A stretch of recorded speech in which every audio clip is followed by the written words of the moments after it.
this meeting. Okay. So,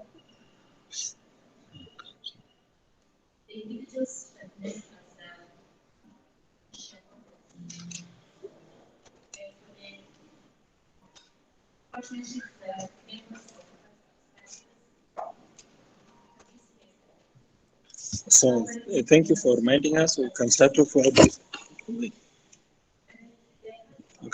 our discussion for today.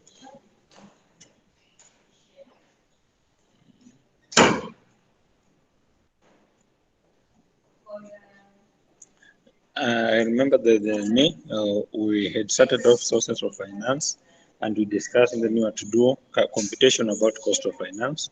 But I will request you bear with me. I still have an issue with the laptop, so I can't access the questions that we had already prepared that we have to try and solve. But once I solve that, we'll be able to do the computation. So we'll pass through some of the parts that we had started. Then we also discuss about international finance. Then we move on.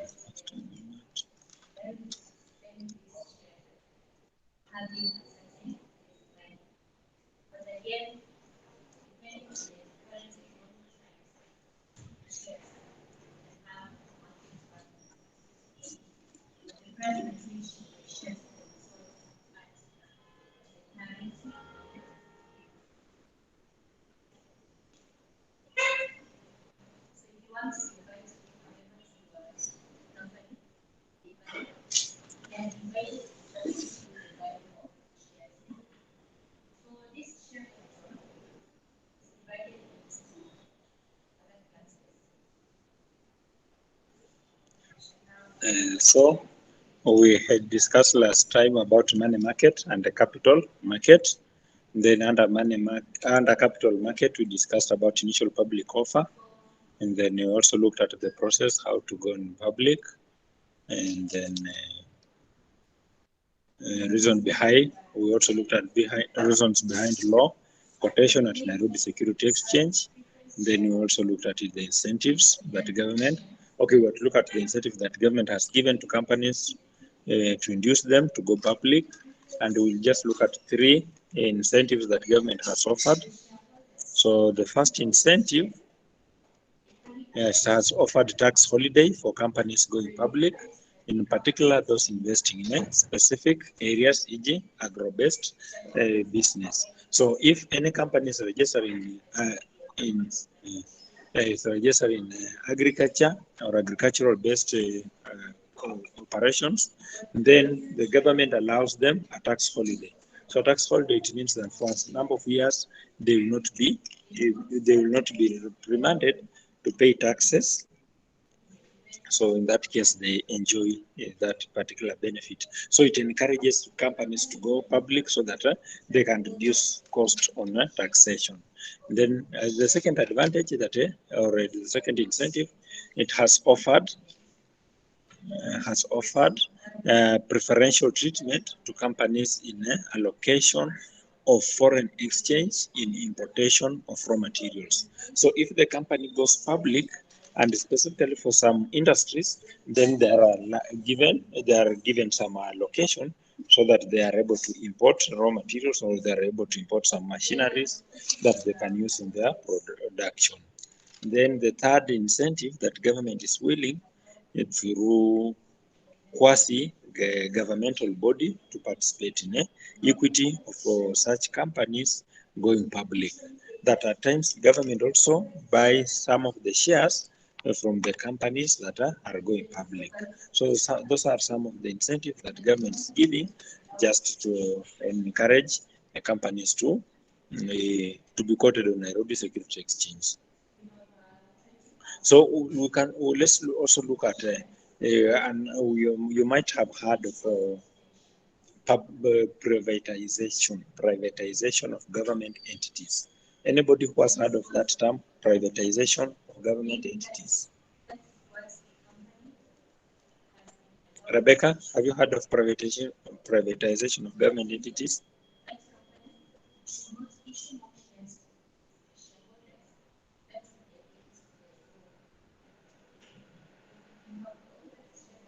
Ivy, Nancy, Yeah, yes, Moranga. Uh-huh. privatization is whereby the most shares of the company are held by the private sector.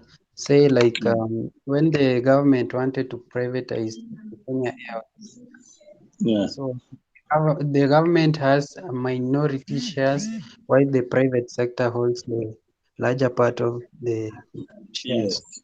Yeah. Very well. Now, we have some of the parastatals that have not been performing very well, and there's a suggestion that those parastatals should be transferred. The government should sell the shares of such parastatals to the private sector so that they are managed just like any other private business. For instance, we have a number of companies which you find their perception they're not performing well, but we have private counterparts which are performing very well in the same industry. So in that case, there have been an urge for government to sell off the shares so that they become private companies. They are managed like any other private company so that they can make profit. So there are reasons why it's not easier for such to happen. So I want to look at some of the reasons that make it difficult. Reason number one, most parastatals are not profit-making organization and as such are supposed to maximize on society welfare in, in an objective and cannot appeal for the public so as to buy shares. So now we have some of the parastatals, their main objective is to increase or make the or take care of welfare of the citizens. If we give you an example, Kenya Tea Development Authority is supposed to take care of the welfare of tea farmers. KPCU, that's Kenya coffee planters, okay, it's supposed to take care of the coffee industry or farmers in coffee industry. Then we have a National Irrigation Board is supposed to take care of the welfare of farmers who are basically relying on irrigation. So such bodies, they don't make profit. Their aim is not to make profit, but take care of the interest of the citizens. So if they were to sell off the shares on the market, they will not attract very many people because now those people are not only for us to invest, we like to make some profit, but we can't generate those companies are not making profit, so they can't attract us to invest in them. And then number two, most parastatals had bad financial performance and for some time and operating on losses, and as such this had bad performance and cannot make their shares attractive. So we have some companies that have not been making profit for some time. For example, Kenya Meat Commission, KCC, these companies have not been making profit for a long period of time. That if today they announce they want to sell off those shares to the private, then very few people will be attracted to buy those shares. So in that case, it makes it difficult for government to sell off those such shares. And then another one, some of the parastatals are geared towards achievement of short-term objectives, and as such may not be willing to go public as to be able to attract public investors. Now, we have some more authorities like Tana and Athi River Development Authority. So such authority, they are geared towards to achieve a specific goal. People who stay along the Tana River, they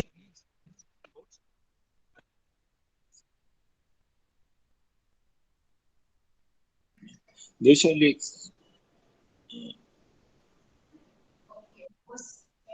Mhm. So these people usually experience drought, but whenever it rains, again they suffer floods. So that authority was just formed to control so that people can stay in a safe area where they may. Whenever it rains, they will not experience floods, and whenever it doesn't rain, they don't experience a much of adversity on the rain. So let's look at advantages of being quoted or the advantages of going public or advantages of being listed on a stock exchange or Nairobi Security Exchange. Advantage number one, a company quoted is able to raise finance in good terms because it will be able to reduce its flotation costs, its shares at a premium. So now the companies that have already quoted on Nairobi Securities Exchange, they are able to raise additional finance and at a better rate because they have different alternatives where they can compare and see which one gives them maximum return. So in that case, they are able to raise additional finance at a better rate. They are able to compare between getting a loan or getting through loan or getting or selling off shares, so they can compare, and then in that case they can raise additional capital at a lower rate. Then number two, it will be able to obtain underwriting facilities because it can negotiate with the strength for the good underwriting as its shares are likely to be sold out. Now, when you talk of underwriting, that in case a company wanted to sell off shares, and we last time we discussed about institutional investors, and we mentioned one of the institutional investors is like NSSF, Old Mutual, and most insurance companies. In that case, and that's what I was saying, that in case it wants to sell the shares, it can go and negotiate with those institutional investors. So once they have negotiated with the institutional investors, then they can get better rate, or they can bet the facilities at better or better terms. Then another advantage, it will enjoy national and international prestige that boosts its goodwill. Now, companies that are already on the market, like now, there's a company in Uganda called MTN, which is now selling the shares. Already that company is receiving international appeal. Like in Kenya, there are some stockbrokers which are already advertising the sale of those shares. The one share is selling at about 6.7 shillings, and you can buy a minimum of 500 shares. So already it's being advertised in Kenya, it's a company in Uganda. So that means once you get quoted, then you also get that international appeal.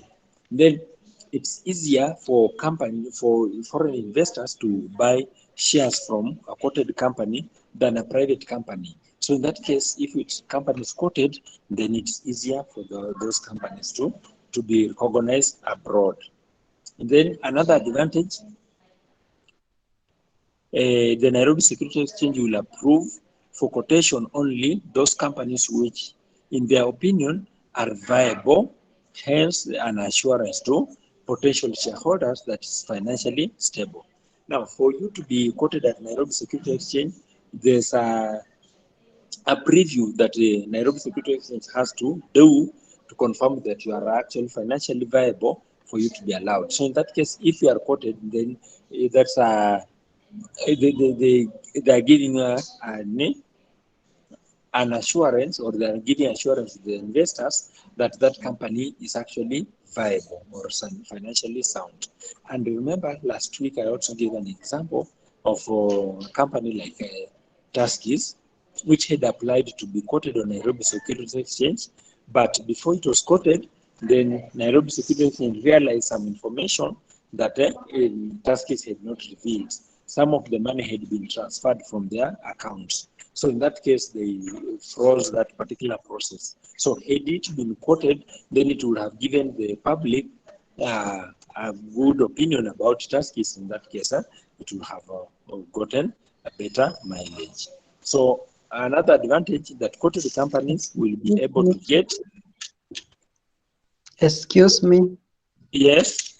There is someone who is having a problem joining. I don't know if you are supposed to let them in. Yeah, there's nobody's request which is pending. So he can refresh his side and try and let him refresh, and then send a request and will approve. Okay, sir. Sir, okay. So I was giving this advantage that quoted company will be able to get comparative figures from Nairobi Securities Exchange that you are able to compare against each other once you are listed on Nairobi Securities Exchange. Now, let's look at some of the limitations, some of the challenges that will make it difficult for you to be quoted at Nairobi Security Exchange. One, the company loses its secret to competitors who may not have been quoted on Nairobi Security Exchange. I'll give you an example. In banking industry, a bank like a Family Bank is not quoted on Nairobi Security Exchange. But Family Bank, for a number of years, it has been competing Equity Bank. And Equity Bank is quoted on Nairobi Security Exchange. Now, looking at, let's say, last year, because of the lockdown that was there and a number of restrictions to control COVID, it means that these two companies might not have had a booming business as compared to other years. So now, for that reason, because Equity Bank is quoted on Nairobi Security Exchange, if it will make it this year, it is likely to declare lower profit than what it declared the previous year. By law, it's required to issue a profit warning. But now, if Family Bank, because Family Bank is not a public company, it's not quoted on Nairobi Security Exchange, it's not required by law to do such declaration. So in that case, Equity Bank will have to issue a profit warning, whereas Family Bank will not issue a similar profit warning. So in that case, Family Bank can use that particular profit warning to get mileage or to win customers on their favor against Equity Bank. Because if they come to you and as a naive, or you don't know what a profit warning necessarily means, then you are likely to be convinced that actually Equity Bank is collapsing. That's why they are issuing profit warning. So you are likely to switch and get to the other company. So in that case, once you are quoted, your competitor can use your information adversely for wrong reasons. Then number two, in case of companies' profit trends decline, such will be revealed to the public, hence lowering the share prices of such company and its goodwill. So I've given an example that in case a profit of a company that's listed on Nairobi Security Exchange are going down, then that company has to issue a profit warning. Then that, because that company will have to advertise their income statements, so we are able to detect the companies that their profit has gone down. So in that case, if the profit have gone down, we are likely to lose confidence in such a company, then we will not trade with that company. So in that case, it's also likely to affect that performance of that company. Then another limitation that being quoted on Nairobi Security Exchange entails loss of control to incoming shareholders who acquire votes in the company. Now, I've given an example for a company like Family Bank. It's a big company, but it's not quoted on Nairobi Security Exchange.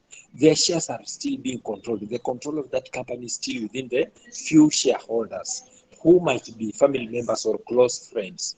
But now, if Family Bank was to be quoted on Nairobi Security Exchange, the requirement is that they must sell a certain percentage of the shares to the public, to other shareholders through the public. They have to float to the market. Now, if they have to release that shares, then it means they are also releasing the control. So they will not have the full control of that company as it is today. So in that case, it's likely to be affected. Then another disadvantage or limitation, that quotation is expensive because the company will have to pay high flotation costs such as underwriting commission. Now, I just take you through some of the process if you want to sell your shares or to float your shares on the market. Like now, if at all Equity Bank want to raise additional capital, they'll have to apply through Capital Market Authority. Now, that application has a cost on it, application fee. Now, once they have done the application, then a Capital Market Authority will evaluate that application form, and if they approve, they will write an approval letter to Nairobi Security Exchange and Equity Bank. To Nairobi Security Exchange to facilitate the flotation of the shares. But now to Equity Bank, they will write the letter terminate and admit other members. Okay. Now, to Equity Bank, they will write the letter to allow them to float the shares, then to follow some channels. One of the things that they will be required to do is to prepare a document called prospectus. Prospectus is a booklet that shows where Equity Bank has come from, why it want to raise this capital, and what are the benefits that the new shareholders will do, or what this money will be used, how this money, the additional capital, will be used. So in that case, that document has to be produced and it has to be printed in some executive papers, like a magazine, sort of. And it has to distribute to anybody willing, anybody who passes by. The way we usually distribute, you might have seen companies distributing flyers. Now we have to distribute that booklet called prospectus the way we usually distribute flyers. To print that booklet is very expensive, but you have to undergo that. Now, for us to be approved as part of the requirement to be approved to float, we'll have to get 5 years audited financial statement. Now, the companies usually have internal auditors, and it's adequate, that internal audit is adequate as long as the shareholders are, or the directors have approved. But now, for us to float our shares, we need to get external auditors. That comes with a cost. Now, once we have gotten those approvals, then we also have to advertise on all newspapers, all major TV stations, all radio stations, so that this information can get to as many people as possible. That also comes with a cost. That's a cost. Then, other than that, we also have to contract. So I've given an example. It's Family Equity Bank, which wanted to float the shares. Equity Bank, as much as a bank, it cannot receive capital on their own behalf. They have to appoint a bank to receive capital on their behalf. So that bank will charge a commission. They have to get advocates just in case anybody will raise a legal concern, who the advocate who will respond to it. So in that case, that's a cost that they have to do. There are stockbrokers that will have to receive those applications on their behalf. Those stockbrokers will also charge a cost to the company. So in that case, that becomes very expensive for companies to raise capital through flotation on the stock market. Now, we have discussed about capital market. Now we want to discuss about financial institution. But I will welcome a question or two pertaining stock market before we move on to financial institution. Any question? A question or two?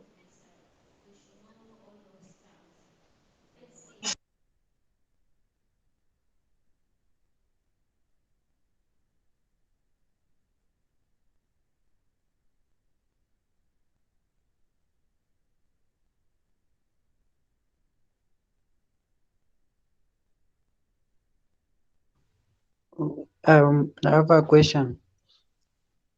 Go ahead. Could you elaborate a little bit on the flotation price? Okay. So I'll go ahead. So now flotation. Sorry. Now on flotation, this is what usually happen.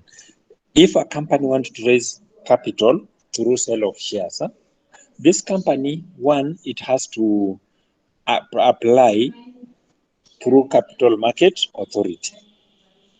Now, as it applies through Capital Market Authority, part of the documents that they will attach is where they want to use this money. Let me use Safaricom. Safaricom wanted to expand to Ethiopia. Now, as it wanted to expand to Ethiopia and it's already listed on the Nairobi Security Exchange, the Ethiopia already it requested Safaricom to pay a license fee of about 20 million or thereabout. Other than paying the license fee, they also have to invest the and other things. They have to invest in putting up infrastructure. So that means the Safaricom will require a lot of money for them to achieve that particular objective. Now, if Safaricom wanted to raise additional capital, then they have to write a letter to Capital Market Authority to request for approval to raise additional capital. Now, that letter will be accompanied with the audited financial statement for the past 5 years to show that this company has ability to sustain or to absorb that kind of money. Now, Capital Market Authority will charge an application fee for Safaricom. Then they will evaluate that application. After evaluating the application, if they approve, they will communicate back to Safaricom that you have approved your application, and whatever they want, the documents, they should go ahead and now prepare for sale of those shares. At the same time, Capital Market Authority will also write to Nairobi Security Exchange to request them to facilitate Safaricom to float the shares. Now, for Safaricom, they'll have to now prepare a document called prospectus. And I've said this prospectus is a document detailing history of Safaricom, the current status of Safaricom, and where the strategy that they do have, where they want to be. Then they will also have to indicate where they want to use this money. For this case, they want to use the money to invest in Ethiopia, and how they have assessed the Ethiopia market and what they are likely to get from the Ethiopia market. Get, huh? Now, this prospectus, they have to distribute to as many people as possible. And I've given an example. You might have, when you walk on the street, you'll find the companies distributing flyers. That's only one page. But now, this case, Safaricom has to distribute prospectus the way they distribute the flyers. So that means they have to produce in millions, those documents in millions, and it's a whole booklet printed on executive papers. So it's very expensive. Then Safaricom has also to advertise through major newspapers, and for several days. They have to advertise through TV at prime time. They have to advertise through radios at prime time. Those advertising, those costs that they are incurring is what you refer as flotation cost. Other than that, Safaricom will have to appoint a bank that will receive money or will receive that capital on their behalf. They'll also have to appoint a stockbrokers that will facilitate transfer of shares on their behalf.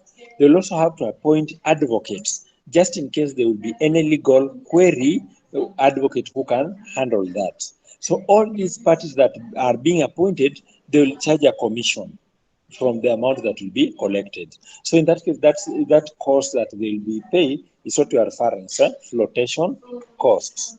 I hope I'm clear on that, Moranga. Yes. Thank you very Okay, much. you're welcome. Any other question or concern?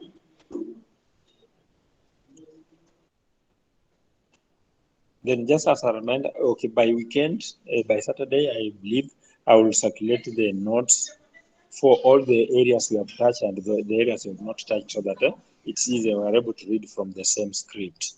By Saturday, I believe they will be ready, so I'll be able to circulate to you. In that case, you are able to see whatever we are discussing. So if there's no other concern, let's move to financial institutions. Financial institution. Just a minute, please.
So we progress. So financial institution, and the definition of financial institution, that this serves as intermediary by channeling the savings of individuals, business, and government into loans or investments. And now this is what is referred as intermediary. Today, all of us have bank accounts. Now, as you have bank accounts, either that bank account has some few shillings on it, or it has a liability on it.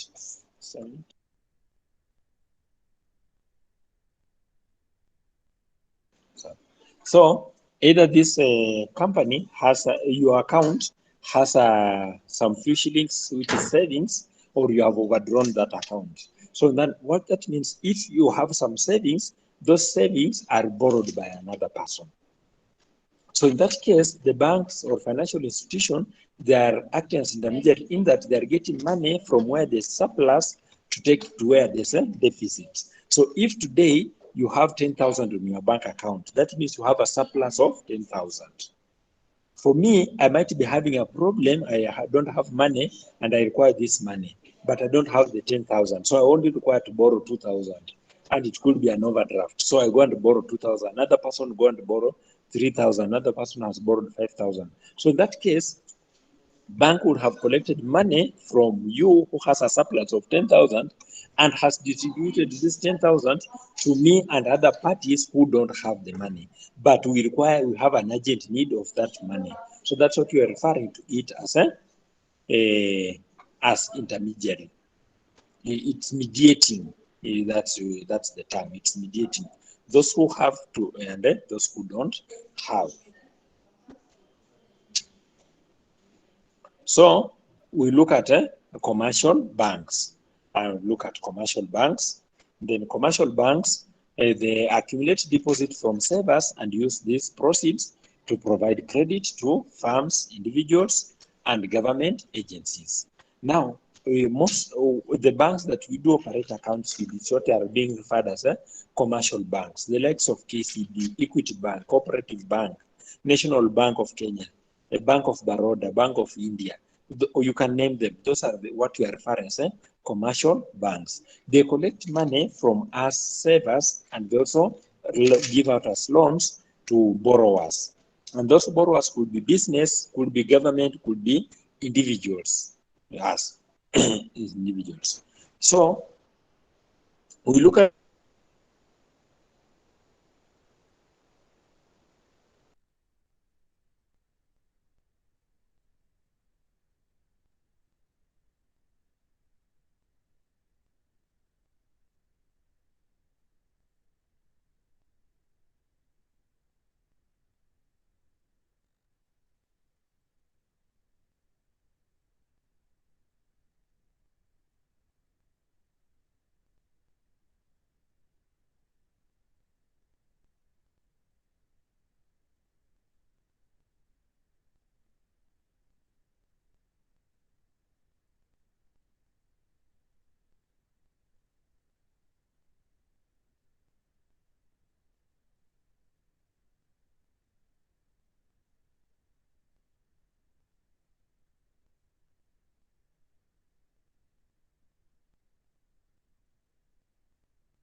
Hello, can you hear me now? Yes. Okay, thank you. Sorry, I got disconnected by internet, and so that's why I disappeared. So, but we progress. So we progress. I was giving the roles of commercial banks. So, and I've given two roles that the one they convert or they repackage the deposit, and that's where I've said they get money from depositors. Me and you deposit money in a bank account. Then another person come to borrow, and I've said when you go to borrow money from a bank is not giving you their money. Bank is giving you money that has been deposited by another party, another customer. So another role,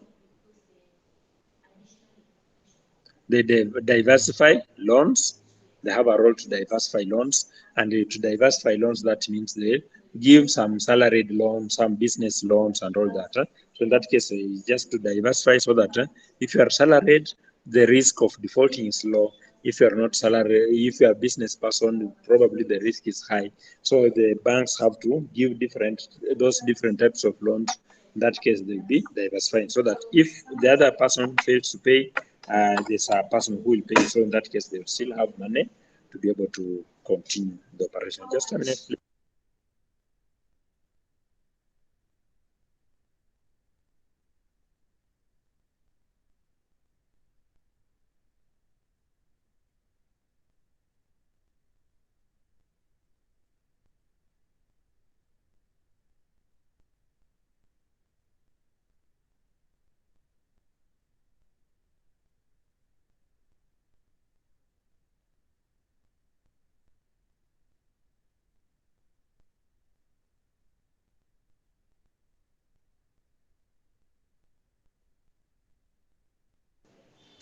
So sorry. So another role that commercial banks play is the financial intermediary, which you have already discussed. Then other roles, the roles we have discussed, those are the major roles of financial commercial banks, but they also have other roles. And other roles, they provide a safe deposit for money and other valuables. Okay, in a bank, other than opening a bank account where you can save your money, you can also go there and have a safe. They have safe which you can keep there your valuables. That even if you have money and you don't want this money to reflect on your bank account, you can get a safe where you will go and deposit those monies, but it will not reflect in your bank account. So that means whenever you want, you must go and request for the safe to get out those money. Or if you have valuables, you have gold, jewelries, and you feel it's not safe for such ornaments to be in your house, you can go to a bank and get a safe. You have some documents that you hold valuable, so you can also go to a bank and get that service. Then they also lend money to borrowers, partly because of they charge interest. Yeah, so they'll give out loans and charge interest, and that interest what makes the income for the bank. Then they act as agent of central bank in dealing with the dealings involving foreign exchange on behalf of the central bank and issue travelers checks. So usually it's the role of central bank to issue foreign currency, but now for that purpose, commercial banks can act as an agent to commercial central bank. Because if we were to get foreign currency from central bank, all of us, and we went and queued on Central Bank, it will be messy. So in that case, to reduce those queue or crowds, so Central Bank uses commercial bank to effect that. So they'll get foreign currency at a lower, slightly lower rate from you, and transfer it to Central Bank at a slightly higher rate. So if at all Central Bank has announced the exchange rate for US dollar, for instance, is 110 shillings. So if you have US dollar, they will give you 105. So that 5 shillings that they are getting from you is that what will take care of the operation cost and also partly of the profit. But if you go, you want to buy the same US dollar, they tell you have to pay 115 shillings. So that that difference is also to take care of their operation cost and also their profit. Then they offer management advisory services, especially to enterprises which borrow from them. So if you borrow, and a number of banks have introduced trainings where they train enterprises and in matters pertaining to how you manage money. So they would conduct those training or advisory. So in that case, they can assist you. So the next financial institution we look at is mutual funds. Mutual fund.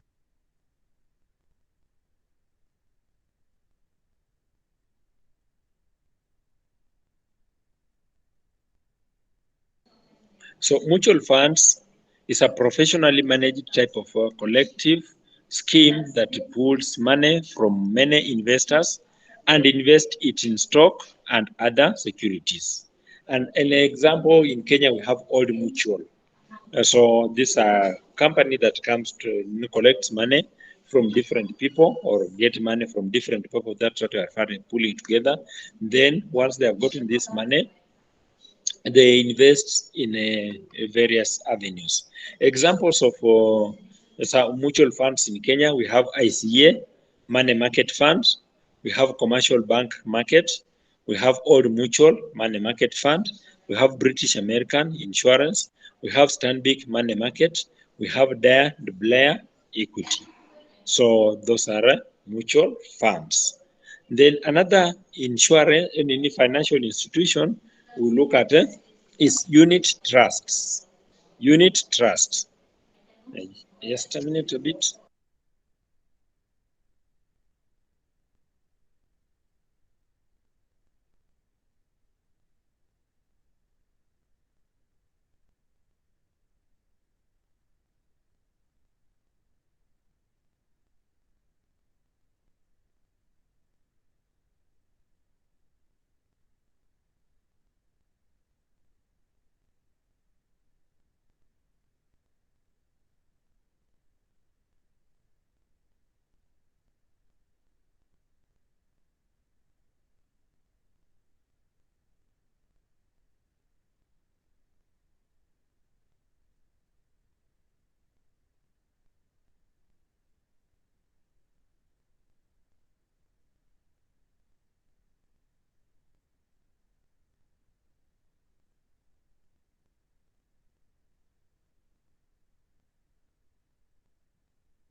Okay, sorry. So we progress unit trust, and I said a unit trust fund is an investment scheme that puts money together from many investors who share the same financial objective to be managed by a group of professional managers who invest the pooled money in a portfolio of securities such as shares, bonds, money market, and instruments or other authorized securities to achieve the objective of funds. Unit trusts are managed under the Unit Trust Act, where investors invest in its unit trust. Now, when you're coming up with the unit trust, these are they are financial institutions, but now they want to invest in a particular area or in a particular venture.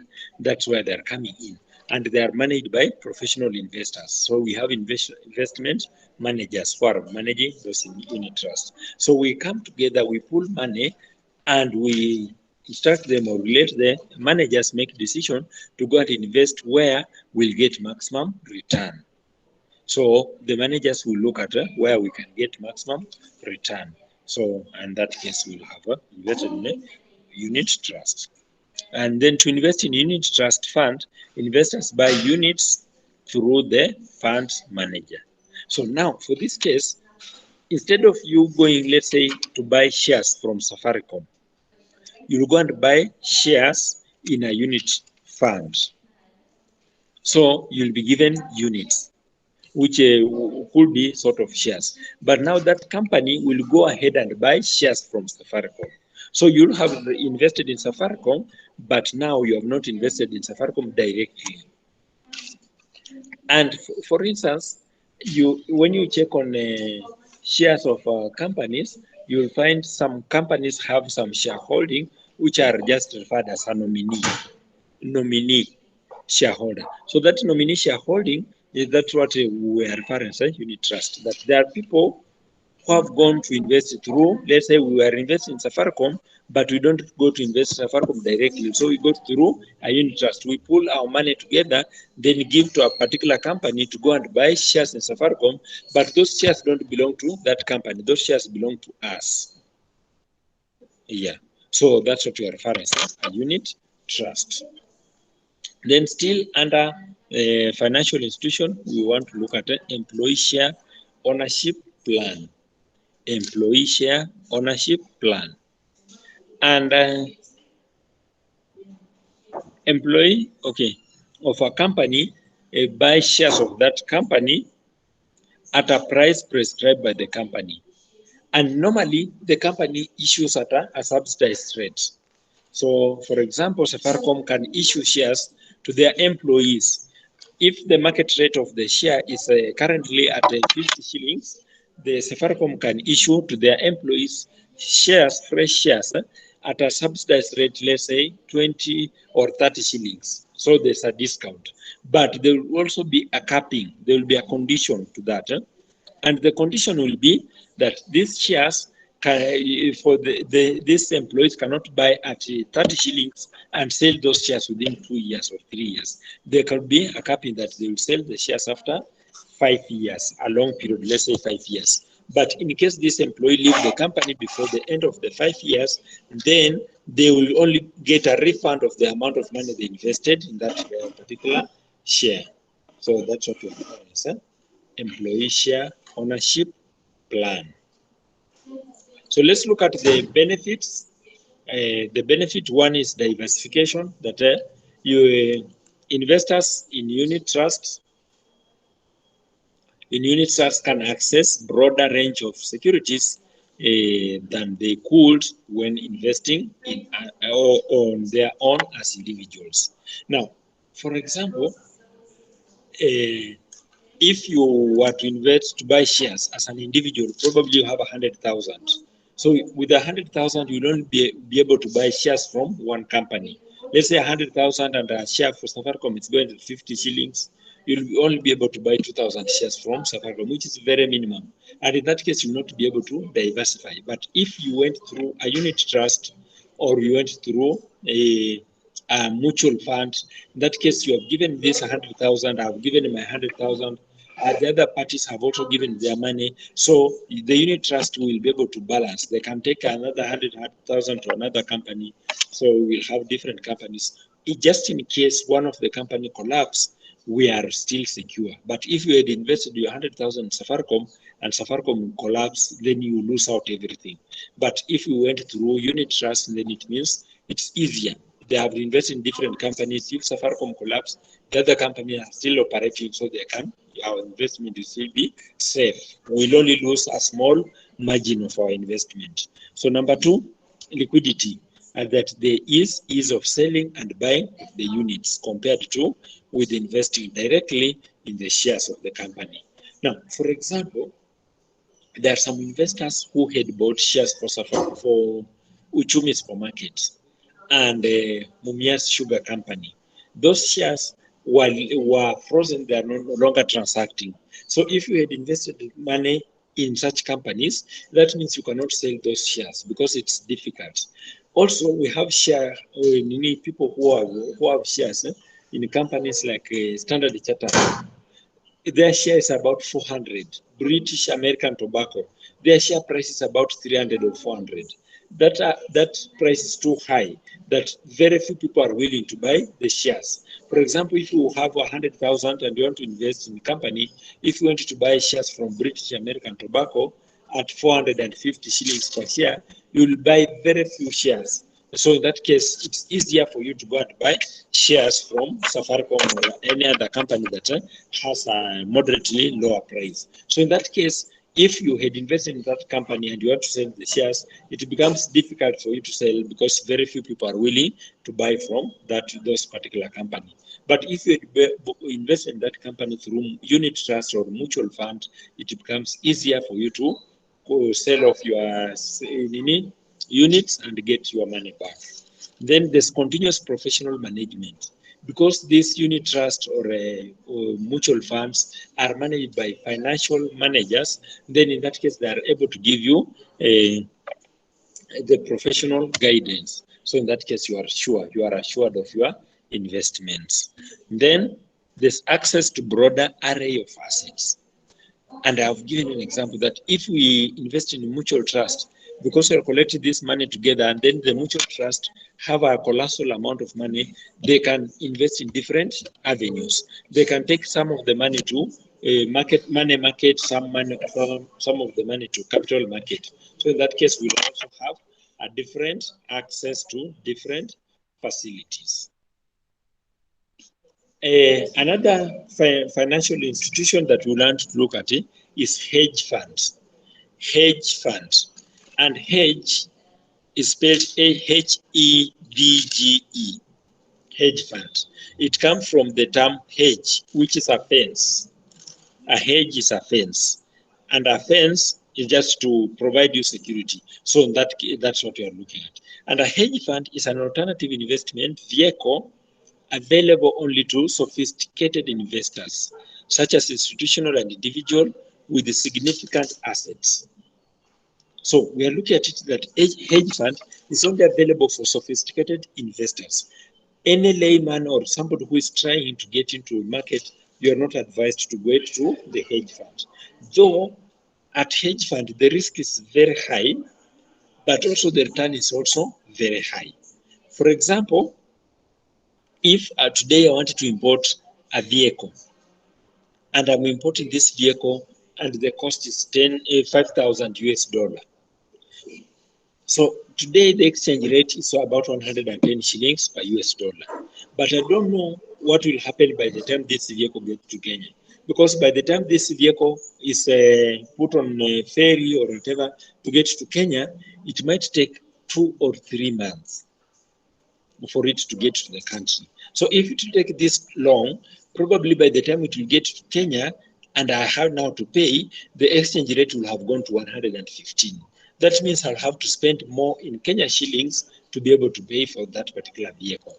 So for me to avoid such losses, I can get into hedge fund. I can go engage a hedger that I'm paying the current exchange rate today, but once that vehicle gets into the country, he'll pay for me that 5,000 US dollar.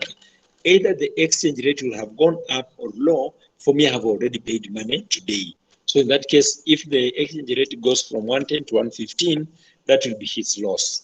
But also, in case the exchange rate will have reduced from 110 to 105, I cannot claim for that extra money. So that becomes his profit. So that's what hedge fund generally does. Another financial institution is insurance brokerage companies.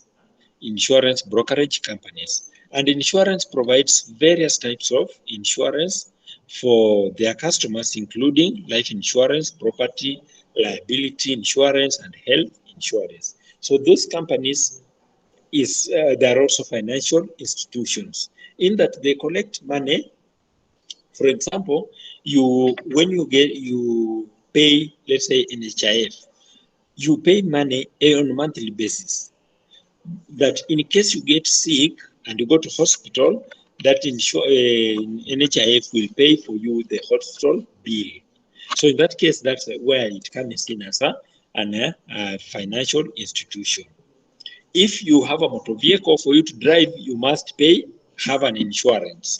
Now, you are paying insurance because in case your motor vehicle gets an accident, you'll be compensated. Or in case the motor vehicle gets an accident, the third party, the other party who has been hurt will be compensated by the insurance company. So in that case, the insurance is also collecting money from us, and it uses those money, so it invests those money.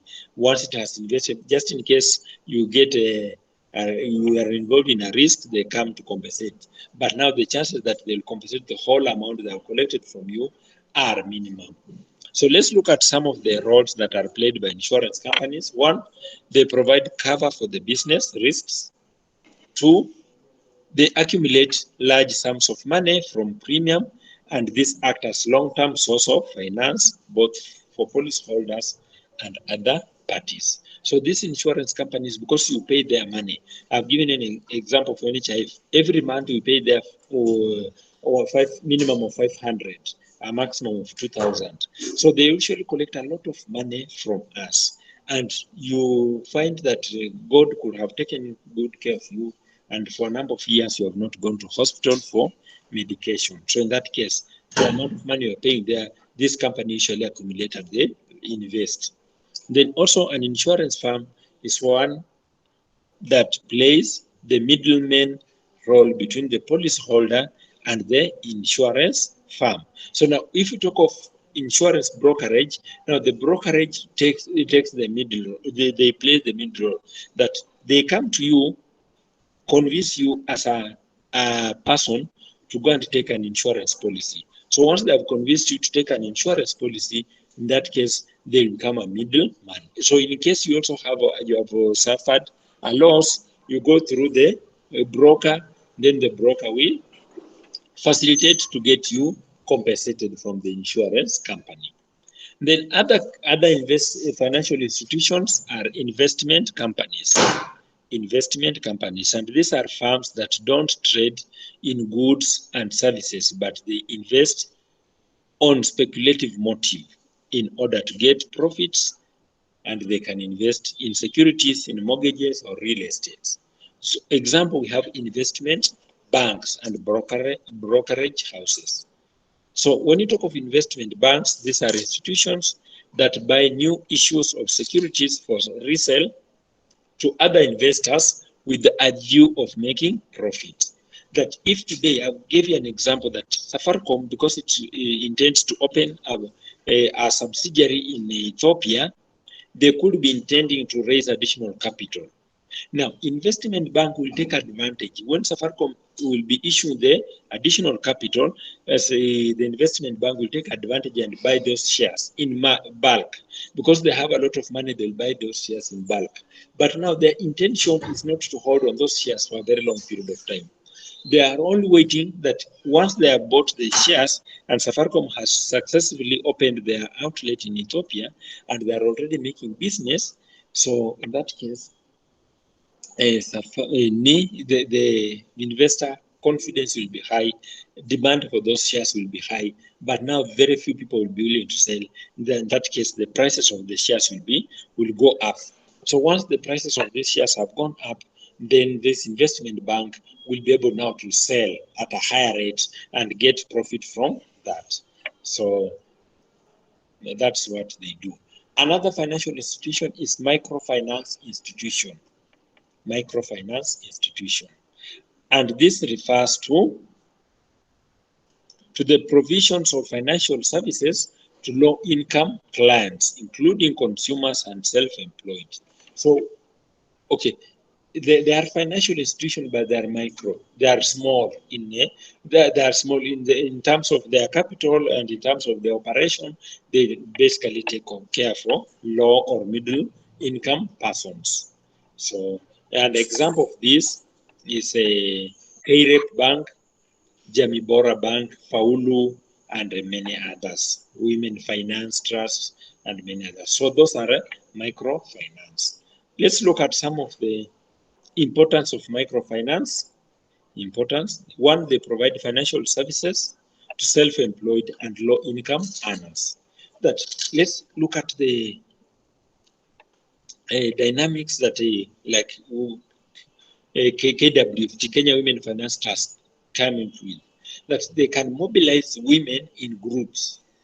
Then these women who are working on a small scale, let's say they are small businessmen, women, or they are farmers, then within the groups, they can mobilize resources, and then they can also borrow through those groups. And that's what microfinance does, that they give out loans to those particular low-income earners. Next one, major financiers of small-scale businesses. Now, if you talk of KREP, Kenya Women Finance Trust, they're the major financiers of those small businesses. That those small farmers, small traders, they may not necessarily get loan from established commercial banks, because those commercial banks will ask for securities. But now microfinance, they have other avenues. And I've given an example of Kenya Women Finance Trust. They mobilize these people within groups, then they co-guarantee each other within these groups, then they are able to access this finance from them. But if they were to go to commercial banks, they will not probably get that. Then they also provide loans at affordable rates. That one I'll let you to judge if at all those loans are actually at affordable rate or not. Another financial institution is syndication of commercial banks. Syndication of commercial banks. Now, syndication, I'll give an example. Recently, there was a highlight of a loan that Kenya Breweries Limited or East Africa Breweries Limited had borrowed, and they had borrowed through Barclays Bank by then. But now, because the amount of money they were borrowing, Barclays Bank could not give out as a loan on its own. They organized with other financial institutions, other commercial banks, to give out that particular loan. So that's what we refer to as syndicated loan. I'll give you a broader explanation to this. Today, if Safaricom wants to borrow 50 billion, Safaricom has a capacity to pay that loan of 50 billion. But now, no single financial institution, no single commercial bank is allowed to lend to a single borrower that amount of money. So, as much as Safaricom has the ability to pay, but law of the country states that any commercial bank should not give out more than 5% of their total loan book to a single borrower. So, in that case, the banks that have high loan books, the likes of KCB and Equity, they have about 300 or 200 billion. So if you calculate 5% of that, that gives you about 10 or 15 billion. That's what they can give out to a single borrower. But if Safaricom wanted to borrow 50 billion, that means they cannot get from a single bank. So they can go to a particular bank, but this bank organized with other banks.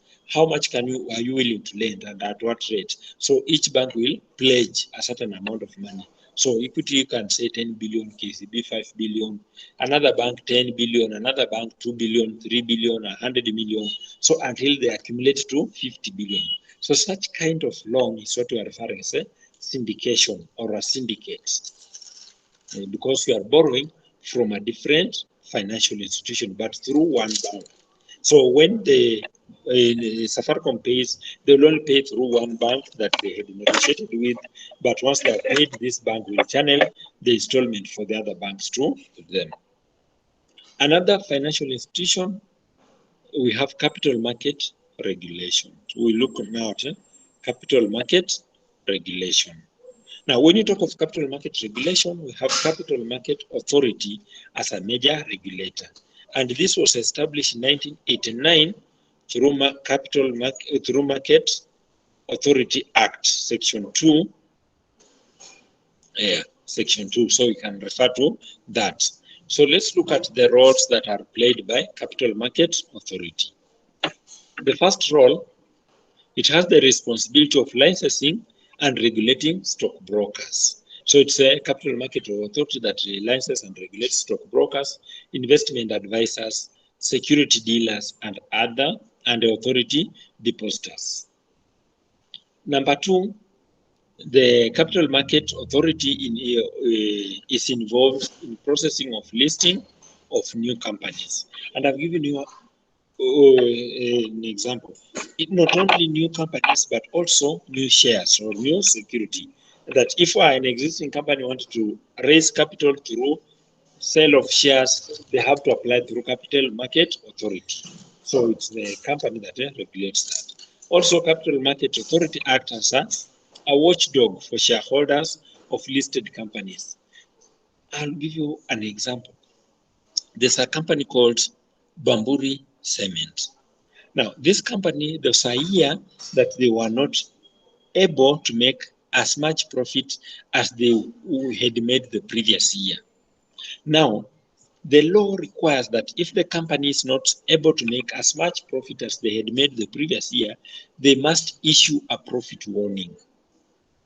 And that profit warning must be advertised on a daily newspaper, major daily newspapers. Now, management of that company, Bamburi Cement, by then did not issue a profit warning.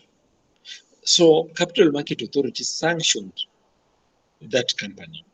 One, it sanctioned on the CEO because he was in charge and he knew the procedure and he did not issue the profit warning. He was penalized a fee. Other than being penalized a fee, he was also blacklisted. In that case, once you are blacklisted, that means you cannot become a CEO of any other listed market, or you cannot participate in a board meeting. So that means automatically you have to lose your role because you cannot become a CEO and you cannot participate in board meetings. Also, the chairman of the board of that particular company was also penalized and also blacklisted because he knew very well, because management, they have information, they can actually tell from sales of this year, we have not made as much sales as we made the previous year. So in that case, we are not likely to make as much profit as we had made the previous year. So in that case, because they had that information, but they did not advise investors, so they also penalized and blacklisted. So that's how Capital Market Authority becomes a watchdog, that they protect us. They have to look for us.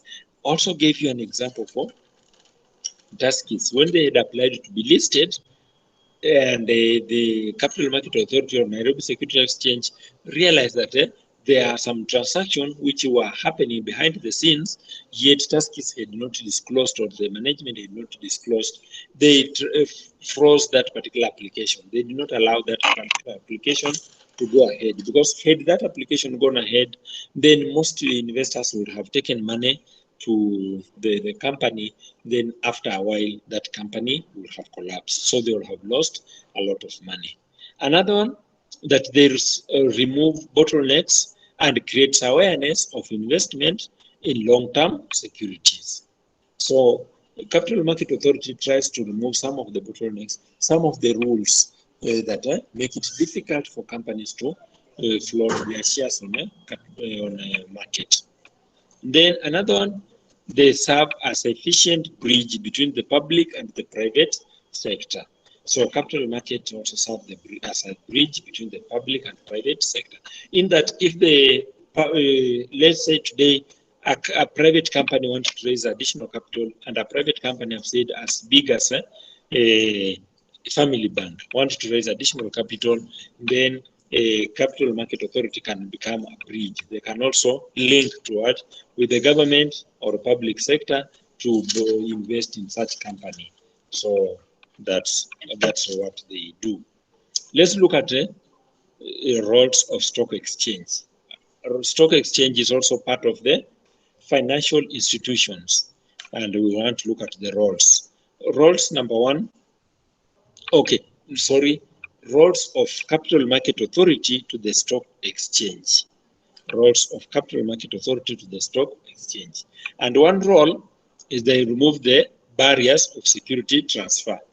So when you talk of barriers to security transfer, at times it becomes difficult for you to sell your shares. So if you are not able to sell your shares, that means you cannot get funds from you are invested in a particular company. But now Capital Market Authority can come in and they reduce those limitations. In that, I've given an example of a private company like a family bank.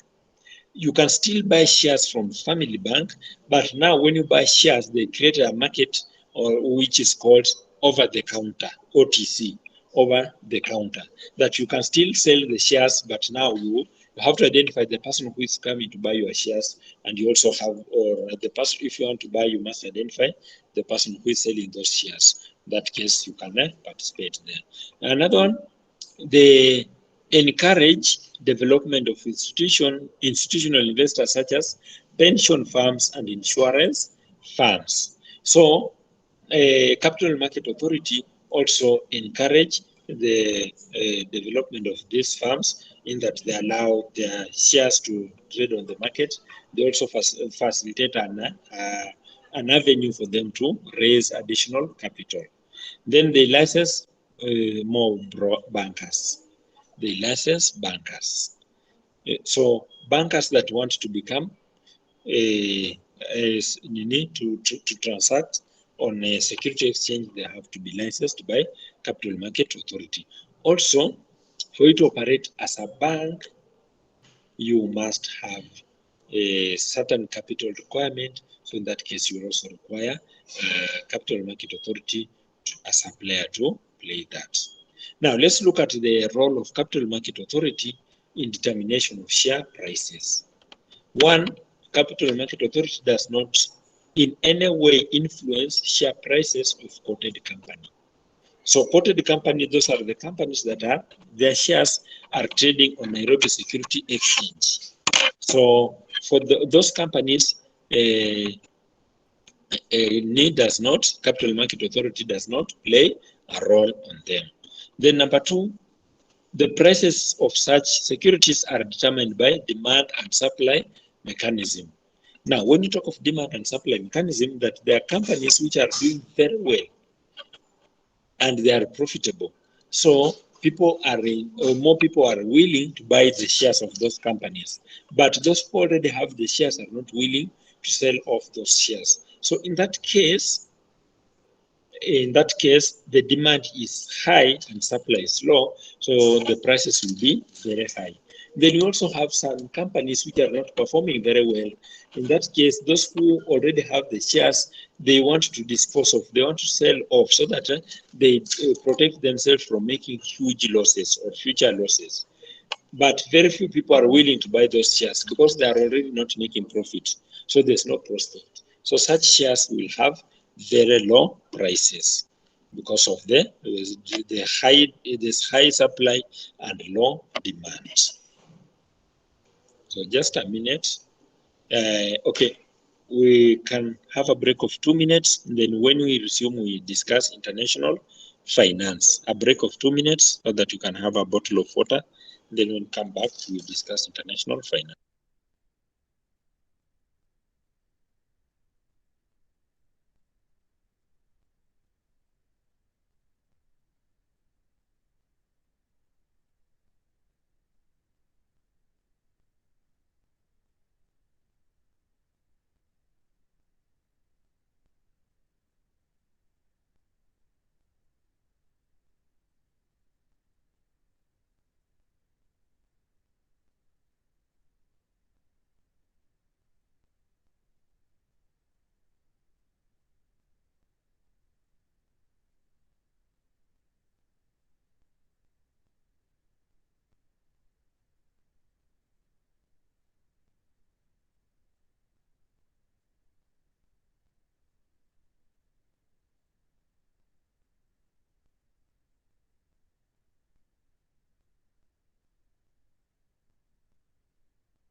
So before we move to financial international finance. As you take a bottle of water and digest, I will also allow you to ask some few questions pertaining financial institution, financial markets, and money markets, and then we discuss international finance. So you can be formulating some questions so that once we start off, we start with the recapping on the questions, then we discuss international finance.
Hello.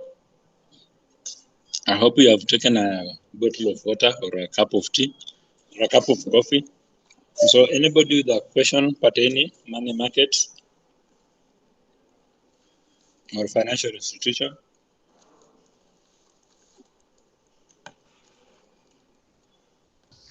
No, we can proceed. Yeah. We can proceed. Okay, let's proceed. Yeah? So you said you want to look at international market, international finance, rather. Hopefully, we will also be able to complete that topic.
So we are discussing about international finance, and international finance is an important part of financial economics.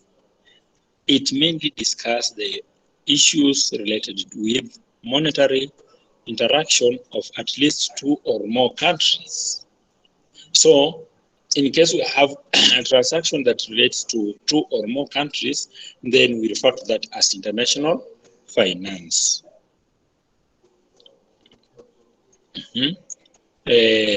So international finance exists due to the fact that economic activities of business or governments or organizations get affected by existence of nations.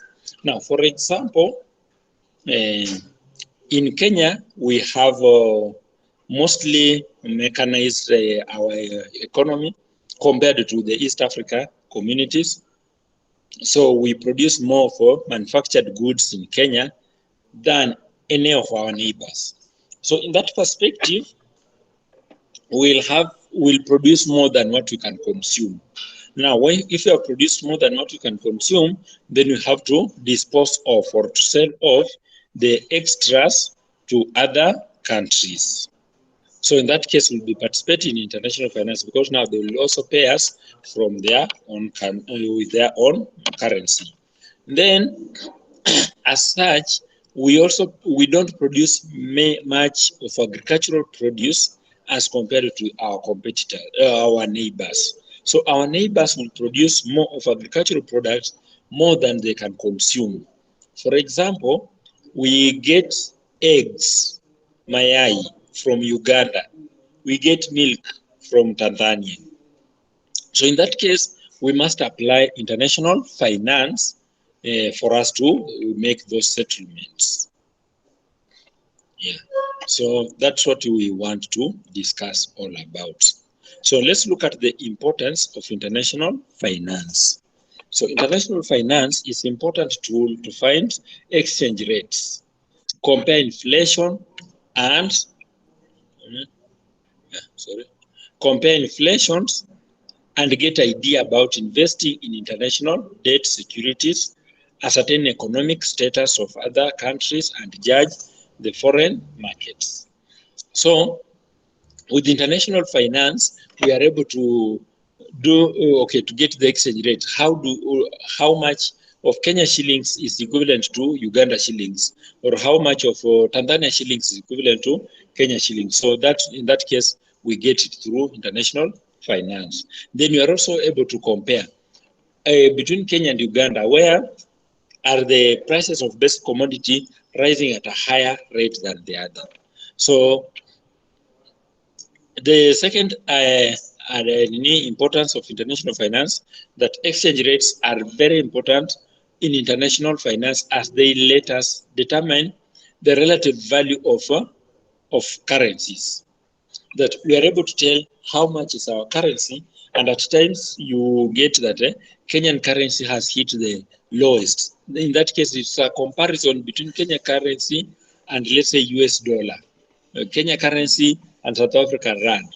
Then you say today we are exchanging at the lowest currency, lowest rate compared to whatever how we were trading the other years. So that's what we are concerned about international finance. Then international finance has grown in structure due to globalization. So that's also another importance. That with international international finance has grown, and the growth of international finance is because of the global structure that we have. For example, today you can import an item through Jumia from any country. You can import an item without necessarily going to that particular country, just because of the globalization. So in that case, it has also brought up the growth of this organization.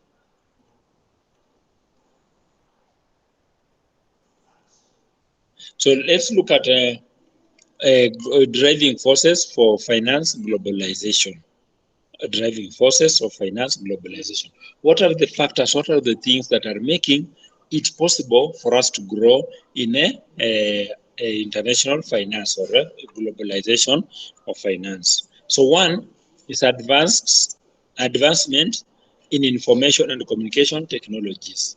That today we have advanced in a computer. Our computers have gone up. Our networking, our internet. There are several social medias that I can be chatting with somebody who is not within Kenya. I can communicate with somebody who is not Kenya. So for that purpose, we can also do transaction with that person. I can buy an item from Japan, yet I've never been to Japan. I can buy an item from Europe, I've never been to Europe. So in that case, that fosters a growth of international finance. And number two, globalization of national economies. Globalization of national economies, that economic globalization has made production, consumption, and investment dispersed over various geographical locations.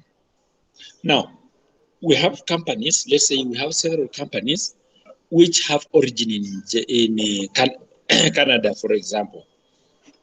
These companies in Canada, they want to maximize on the profits. But now the cost of production in Canada is high. It's likely to be high. So in that case, they opt to go and open outlets in other countries. So they can come and open an outlet in Kenya. So they produce goods in Kenya, because labor cost in Kenya is slightly cheaper than labor cost in Canada. So they'll come and produce goods in Kenya, but their market, they know they sell those goods in the UK. So we have a company in a different continent producing goods in a different continent and selling to a different continent. So, and that's what you're referring to, globalization of national economies. That in that case, we have made it easier that if I'm in Kenya, I can go to Uganda to produce eggs at a low cost. then I'll sell those eggs to Tanzania. So I'm in a Kenyan in Kenya, but producing eggs in Uganda and selling those eggs to Tanzania or to any other country. So that's what happens. And in that case, international finance come to play. Another one, liberalization of national financial and capital market. Now, we have made it easier for financial market to communicate. Now, have you ever heard of this term SWIFT? SWIFT or SWIFT code in banking industry?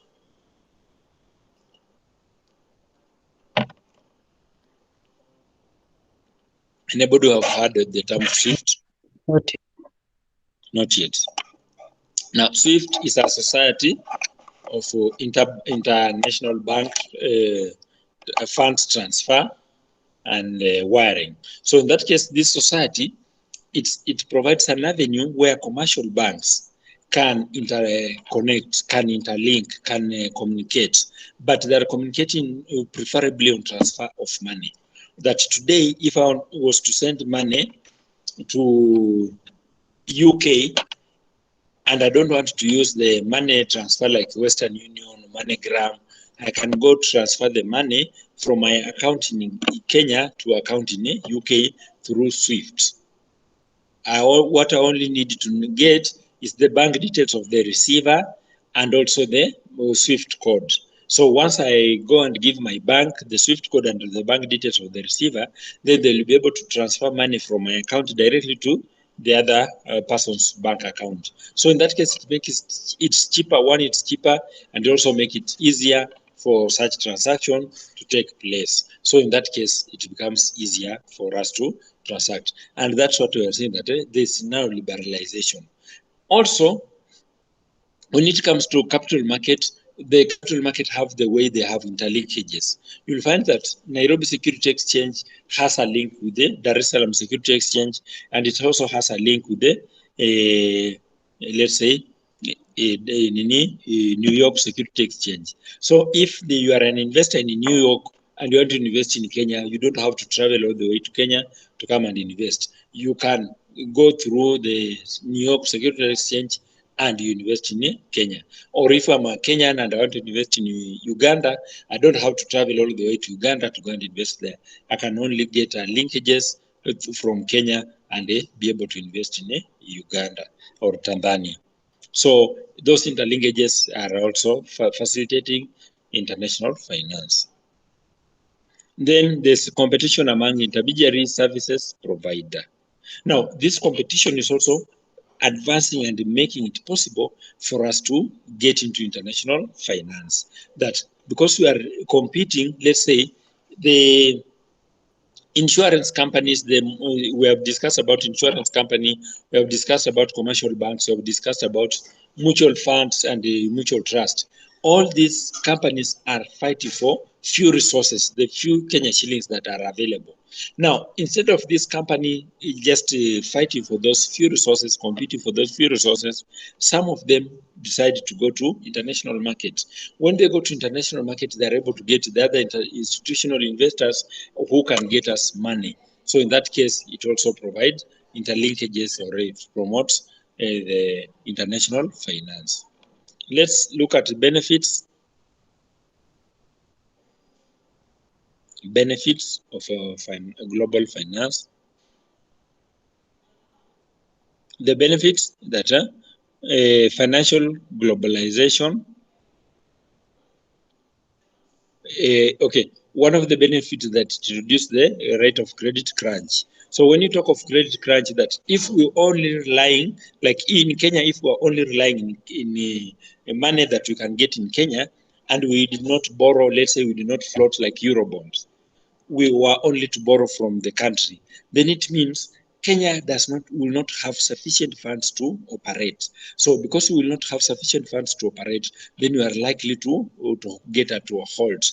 In that case, we are likely to have our economy closing down or facing challenges because the amount of money that's available is not adequate to facilitate us or to get us on the market. So in that case, when you have globalization to make it easier. Another benefit is that with more choices, borrowers and investors get better pricing on their financing. That because we have a liberty, we can borrow money locally or we can borrow money internationally. So if we go to international market, we'll get at a lower rate than a local market. So in that case, our lenders in the local market also have to give better competitive rate so that they don't find themselves having money but not lending, because most of the borrowers have gone to international markets to get a lower rate. So let's look at the challenges or risk encountered in international finance. So one, when organizations decided to engage in international finance activity, they take additional risk as well as opportunities. And the main risk associated with the business engaging in international finance include foreign exchange risk and political risk. So we discuss foreign exchange risk, and then we also discuss political risk. That when we are discussing about hedgers or hedging, I said that these are companies that come together or come up with the intention to protect the local investors. And they come up with this intention that if I was to buy an item on the international market, I know the payment I should make once this item has been received in the country. Now, for me to make that, for us to negotiate and get into an agreement, it can take a longer period for that item to get into the country. So by the time I'm making the payment, the exchange rate will have changed. The rate of $1 to Kenya shillings will have changed. So if they change, then it means I'll have to spend more in Kenya shillings than I would have spent. So in that case, it becomes very expensive on my side. So in that case, also the companies that are engaged in international market, they also get themselves into those challenges. That today, Kenya has borrowed money from China, and when it borrowed, the exchange rate for one Kenya shillings to $, was only about 78 or 80 shillings. So if they borrowed 100, or if they borrowed $1 million, that means they only received $80 million. But today, because Kenya, we have to pay that particular debt, and the exchange rate is 110 shillings, that means we'll have to spend more in Kenya shillings. We'll have to spend 110 million to pay off that particular debt. So the extra 30 million that you are paying is only for exchange, it's not interest. When you factor in interest, then the amount will go up even higher. Now, the other risk is a political risk. Now, when you talk of political risk, for example, there was a time, I don't know if you ever heard this, there was a time, Southern Sudan was very lucrative, and it attracted most of the Kenyan investors to go there.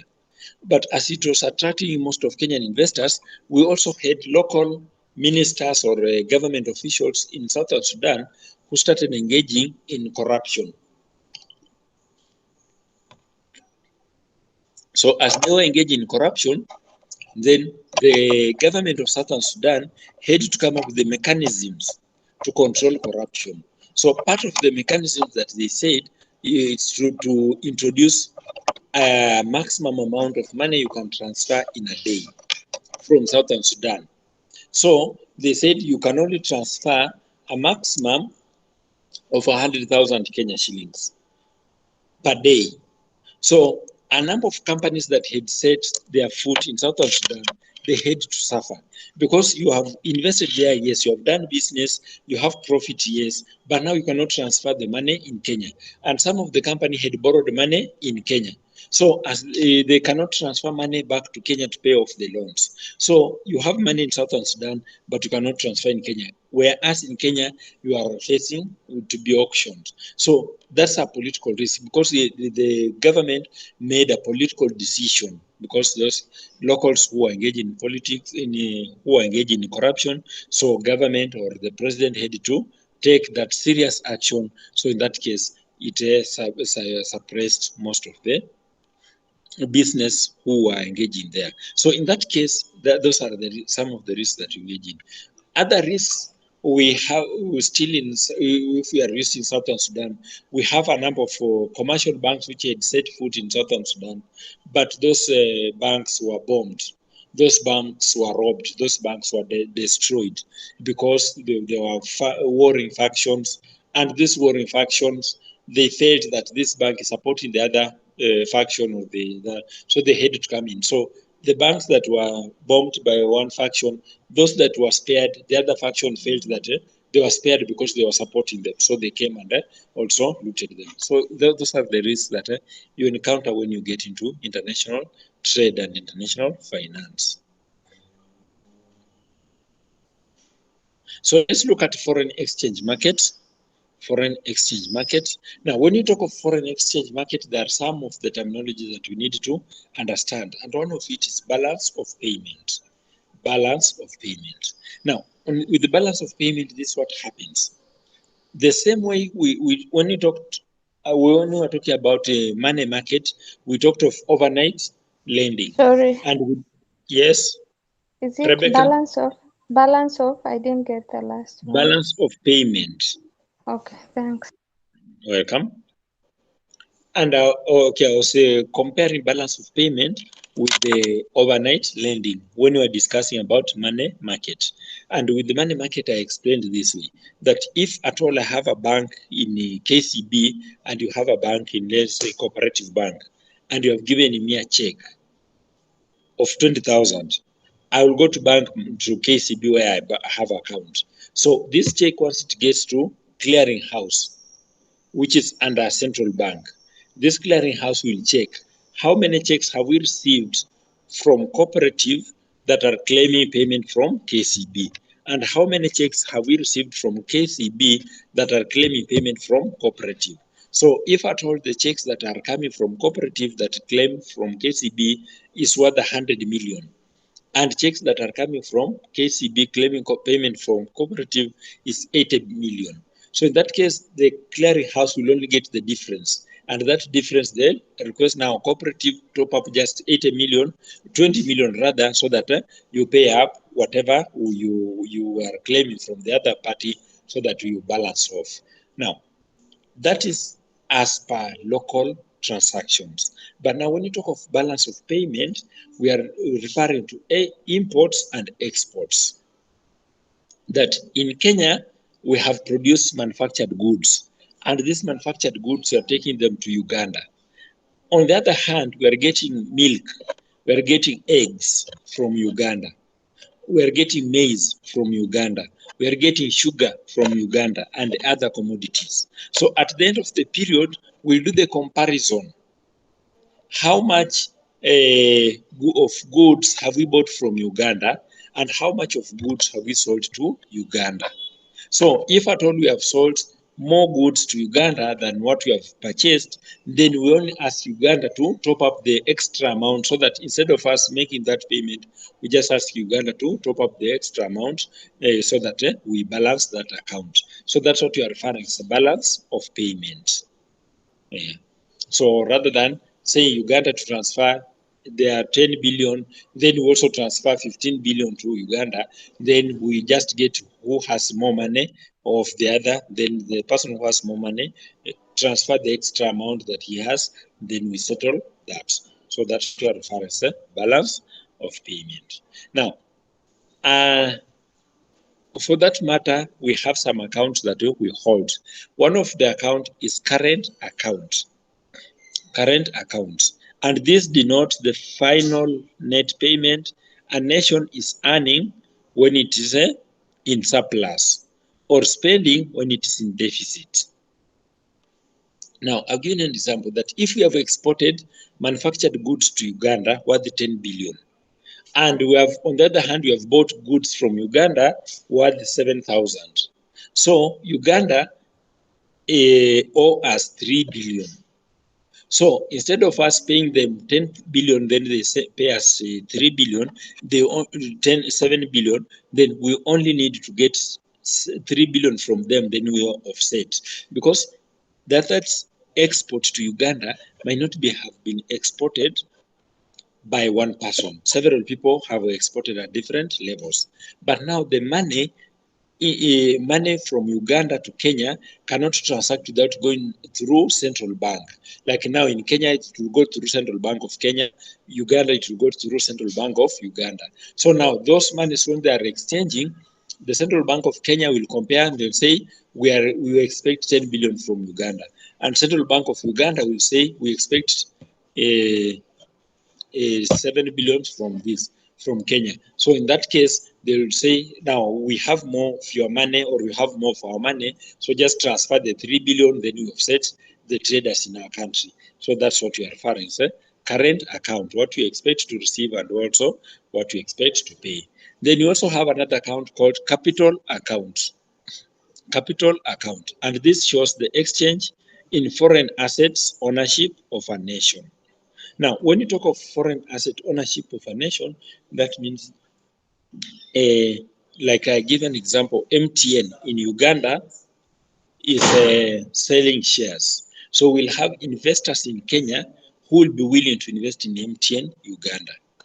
The same thing, Safaricom of Kenya could be intending to sell some shares and we'll get investors from Uganda who will be willing to buy those shares from investors in Kenya. So that's what we will be referring as capital account, that we have how many investors have invested in Uganda from Kenya and how many investors have invested in Kenya from Uganda. So that's what we will be referring as capital account.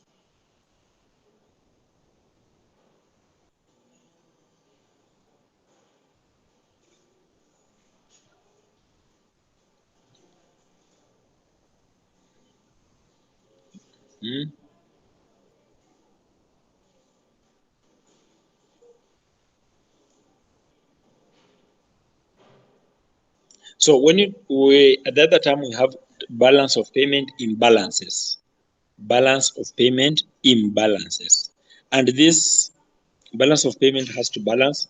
However, surpluses or deficits on its individual elements may create imbalance. In that we could have exported more items to Uganda than what you have imported. So in that case, it creates imbalance. But there are scenarios where whatever we will have exported and whatever we will have imported is same. So in that case, we create a balance. So if we have a balance in balance of payment imbalance, then we'll have visible trade deficit. When you talk of visible trade deficit, that means whatever we have exported might be lower than what you have imported. So in that case, we create a deficit. Or there could be an overall current account deficit, that the payments you are expecting from Uganda or the payment you are expecting from any other country is less than payment you are expected to make to those countries. So that will also create an imbalance. Then let's look at the reasons behind imbalance. The reason number one, that we have conventionally current account factors are thought to be primary cause behind the balance of payment imbalance. Now, with the current account, we have said these are the monies that you are expecting to make payment and money we are expecting to receive. Like now, if you import your vehicle, you are making that decision as an individual. But once you've made that decision to import the motor vehicle as an individual, there's also another person who has made a decision to import another machinery from Japan. Then we also have some people like Miraa farmers who have made a decision or have gotten a market to sell off their Miraa in Japan. So in that case, the value of the vehicle is likely, or the machines you are getting from Japan is likely to be higher than the value of the Miraa we will be exporting to Japan. So that's what creates the imbalance. And that's what will create the imbalance, that whatever you have imported is higher value than whatever we are exporting. So let's look at how to correct balance in payment or balance of payment imbalances. One, we can adjust the exchange rates. We can adjust exchange rates. Now, adjustment of exchange rates, that happens only where we have a controlled economy. we have a controlled economy. Like in Kenya, what we have is a free economy. Free economy, that means that the prices of commodities, the prices of currency, the prices of shares are determined by market forces. The prices of most commodities are determined by market forces. That's why we're referring to as a free economy. There's somebody who is controlling. But where we have a controlled economy, in that, like sometimes in early 1990s, Kenya was a controlled economy.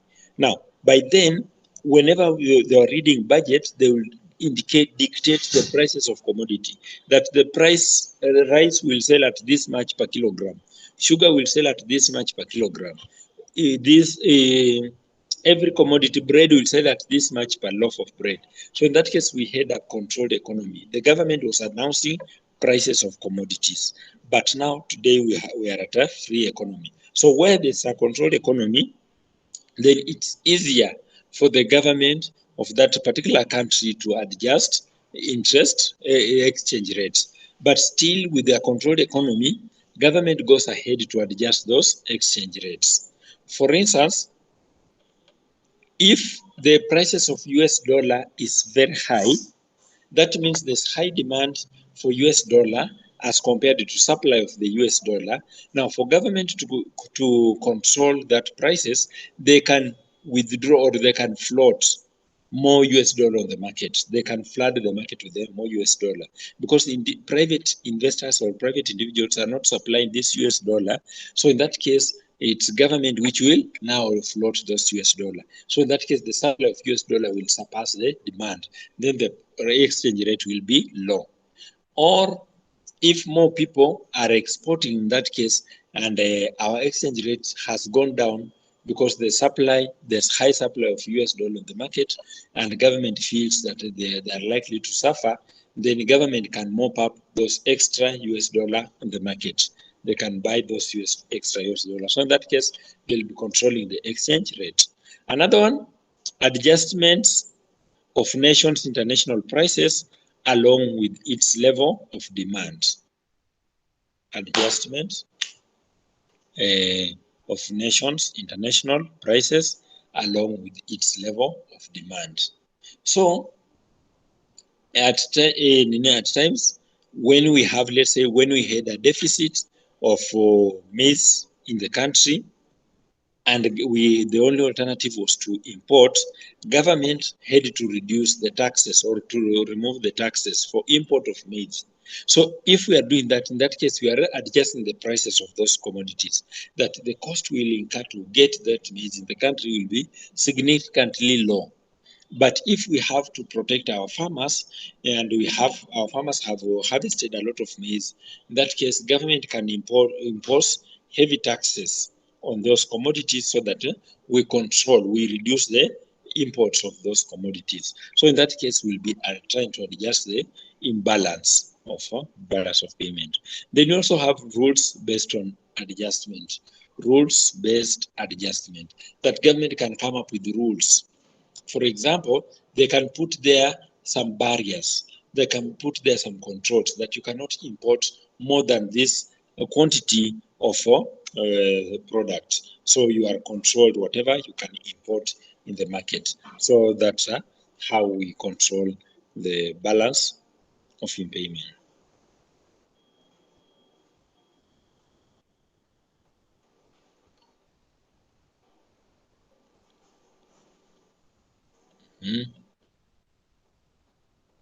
So we can look at forex markets, forex market players. So there are various players in foreign exchange, and these players are what we want to discuss. So we have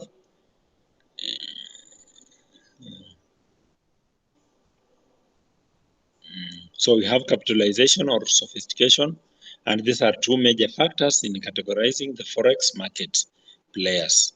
The sophistication factors include money management techniques, technological level, research abilities, and the level of discipline.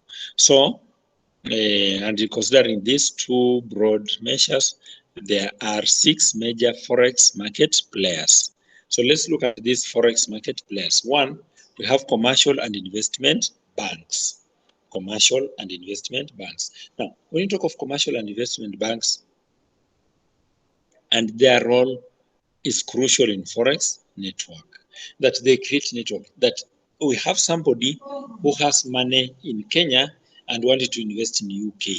So he'll go through this commercial and investment banks because they have already a network and a dealing desk, so which can facilitate the transfer of money from Kenya to UK. Then another player is central banks. So when you talk of central banks, like Kenya, we have Central Bank of Kenya. In Uganda, we'll have Central Bank of Uganda. In Tanzania, we have the Federal Central Bank of Tanzania. In South Africa, we have Federal Reserve Bank. In UK, we also have Federal Reserve Bank. So those are the central banks of different countries. So they also have a role that they play because no exchange rate can take, no, you cannot transfer money from Kenya to Uganda, for example, without that transaction being recorded in Central Bank of Kenya. So that's also a major player in a foreign exchange. Then you have business and corporations, that it's business who are doing importation, who are doing exportation, that are involving in this foreign exchange. So these businesses, they import commodities, they import goods, or they export goods and commodities. So in that case, they facilitate the transaction or transfer of money. So they are also major players. Another player is fund managers. Fund managers, and we also have hedge funds, and we have sovereign wealth funds. So now, when you talk of funds manager, that if you have money, you can contract a company, or you can contract like the mutual funds. They'll have managers who can manage those funds. I'll give an example. In Kenya, we have a shareholder in a Equity Bank called Helios EB, a shareholder called Helios EB. Now, Helios EB, if you confirm how they usually transact that, an investor will take their money and request them to invest in a particular company, and when they get the profit or the returns they get from that particular company, they can use this money to facilitate, they will manage those money on behalf of the investor. And now for hedge fund, and you said hedge come from the term fence. If you did agriculture, you might have learned about hedge or a fence. So they only provide room control for the monies that for those who are transacting international trade, so that you don't suffer losses. And I've explained how you can suffer losses. That I give an example that when Kenya, we are borrowing money from, let's say, China in US dollar, we borrowed about $1 million, and the exchange rate was only 80 shillings per dollar. So that means whatever we received was about 80 million. But today, the exchange rate is 110 shillings per dollar. So that means when you are going to pay, we are going to pay 110 million. The extra 30 million is not interest, just because of exchange rate. So we can use the hedgers. Hedgers can come in and at least save us. Then we have sovereign wealth funds. Sovereign, that means you are able to make your own decisions, and these wealth funds are able to make their own decisions. So in that case, they also play a major role on the market or international market. Then we also have online brokers or online dealers, retail dealers. So this online, you'll find that there's a dealer in UK. So because you wanted to import something from UK, he can facilitate that particular transaction. So those dealers are also key players on international or foreign exchange markets.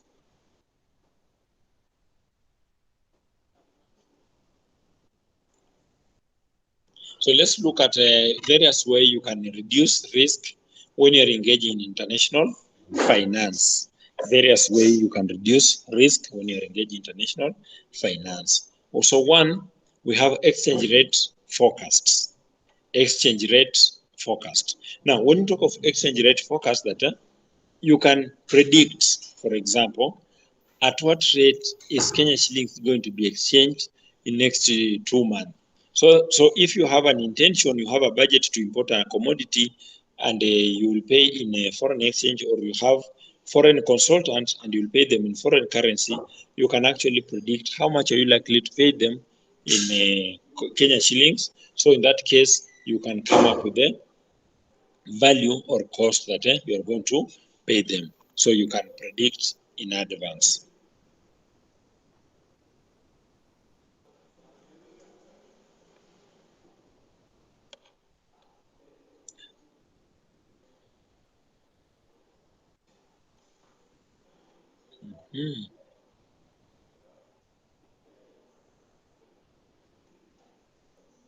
The number 2, you can also use exchange rate fluctuations.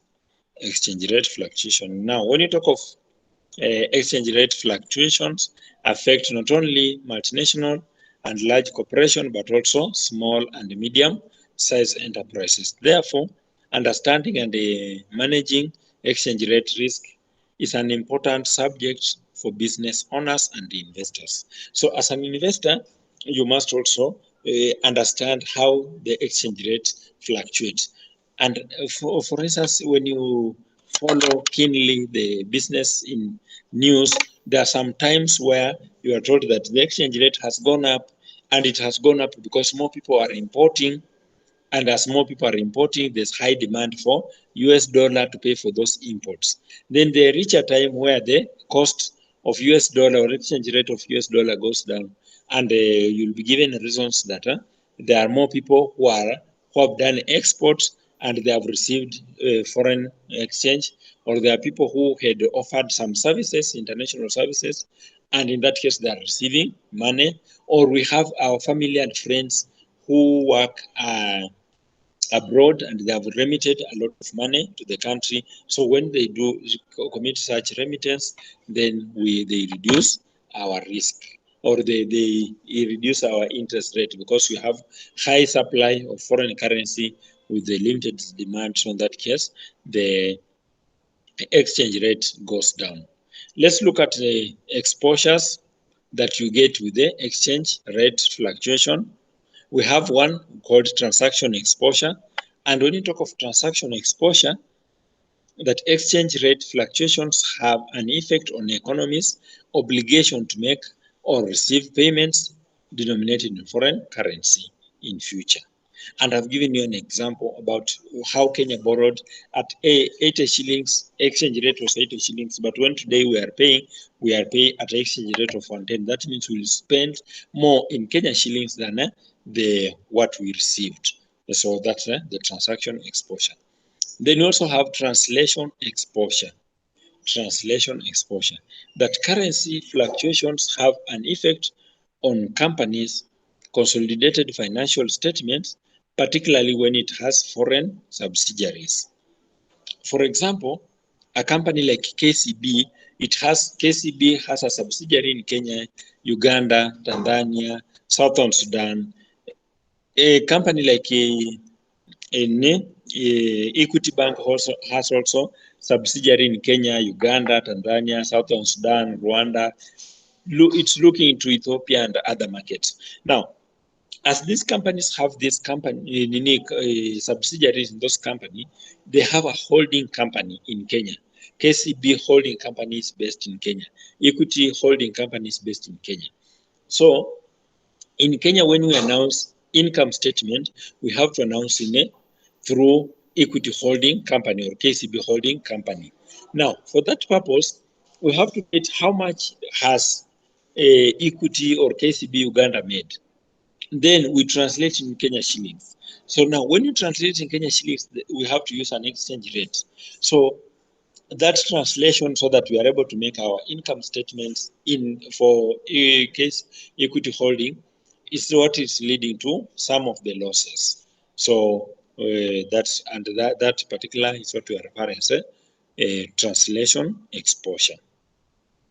The third one is economic or operating exposure. Economic or operating exposure. And in this case, economic exposure arises due to effect of unpredictable currency rate fluctuation on companies' future cash flow and market value. That we don't know what will happen. For example, there's a inflation in US, or there's a high inflation in US. That inflation in US affected most of the companies, or affected most of the countries, because it affected the cash flow from US, and in that case, it also affected how we receive money. So such happening can also affect us. That US or UK being major companies, major economies, if their economies are affected, then that effect also narrows down or comes down to Africa, and it also affects us.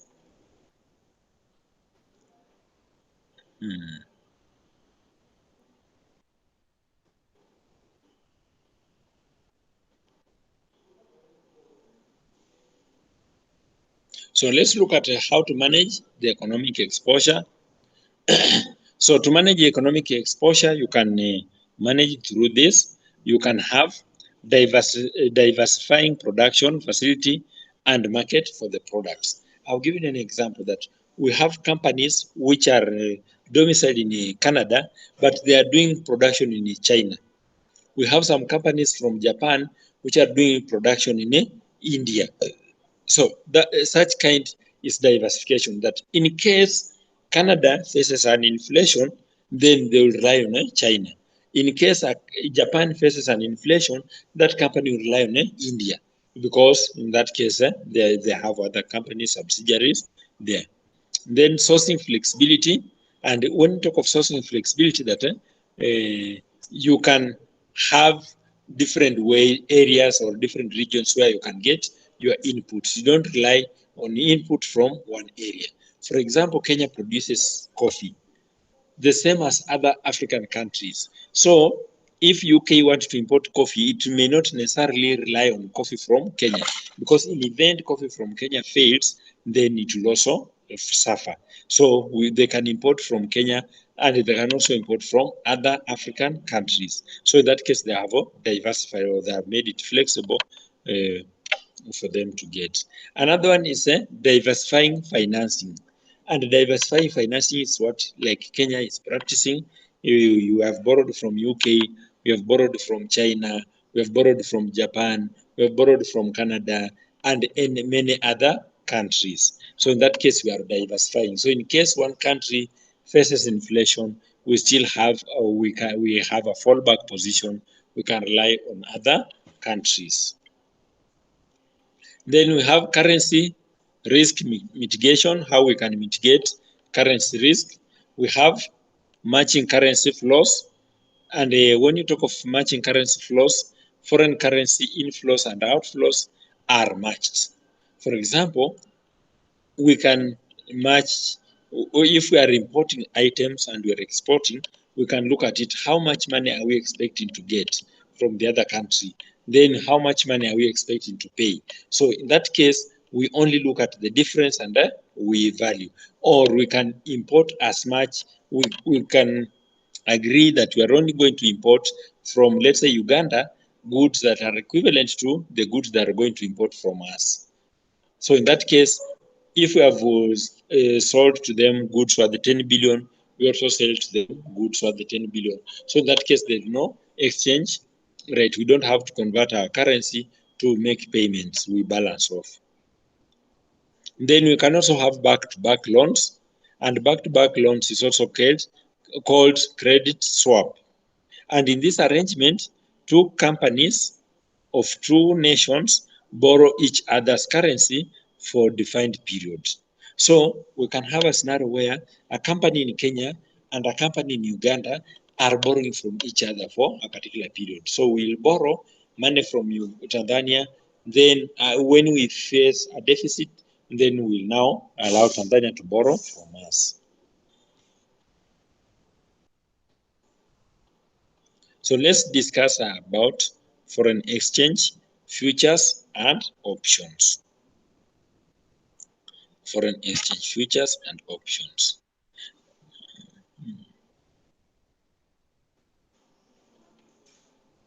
So now, when you talk of foreign exchange futures and options, these are contracts that we get in.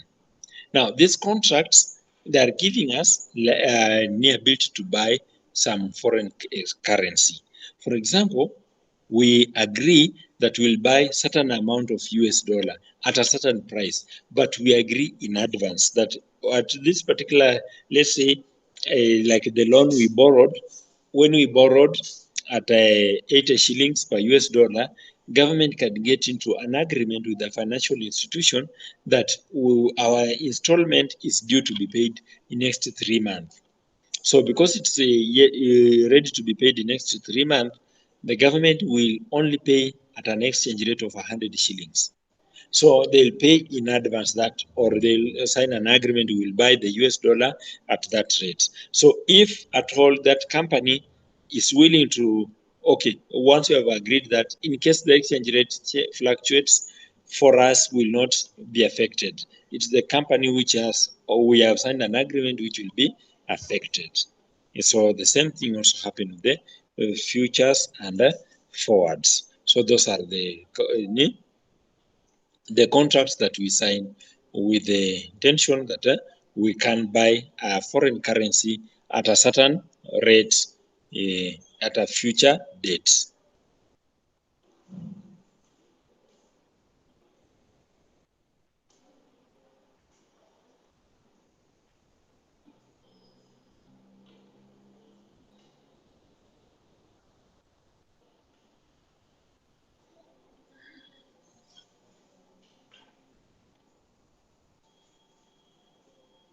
So we also have operation techniques for managing transaction exposure, how we can take or reduce the exposure for us conducting business with the on the international market. So one, we have risk shifting. Now, risk shifting, that means you are transferring the risk to other party. Just like in Kenya, you can take an insurance. In that case, you have shifted the risk to another company. So we also have currency risk sharing. So now, this where two parties can share the transaction risk.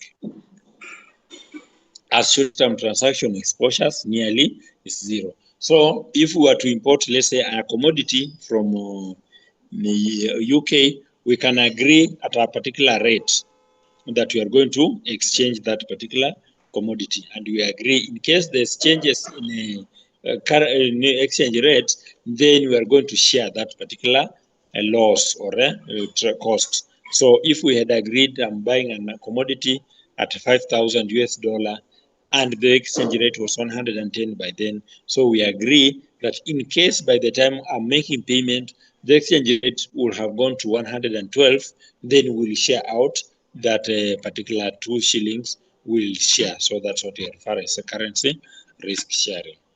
Then we also have reinvoicing centers, and reinvoicing centers is a third party or corporate subsidiary that uses to manage one location for all transactions. That we can use a third party where now the whole try to mitigate or manage our foreign exchange. And precisely, let's say if we have a major financial institution which is operating in these countries, then rather than transferring the money, rather than converting the money into different currencies, then you will still pay money in Kenya shillings, but now this company will transfer money in US dollar to the buyer, seller. So in that case, we will have controlled or reduced our exposure.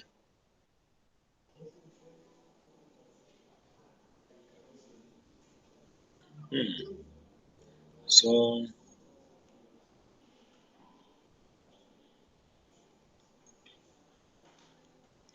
that marks the end of that particular topic on international finance. So before we adjourn the class, I will welcome some concerns, some questions. And as I promised, I will endeavor to share the notes. Okay, I had an issue with my laptop, so I'm reconfiguring it. So by Saturday, I believe it will be okay. And then I'll be able to share the notes on what you have discussed and also what you have not discussed. Any question or concern?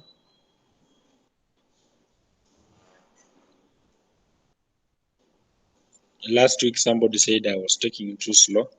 This week, have I tried to be faster or have I too fast or still the same rate?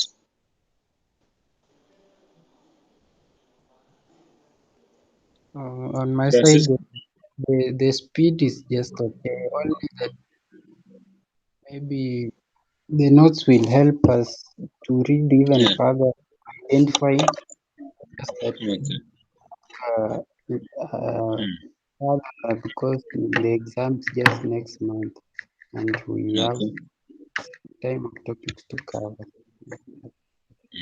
So by Saturday, we'll be having the notes. I'll be circulating the notes by Saturday. God willing. Another feedback, Joyce, Nancy, Rebecca, Ivy, Francisca. I have a question. Yes, go ahead. Well, I guess there is something that I missed when you're talking about quotation of parastatals and why they cannot be quoted. Yeah. Yeah.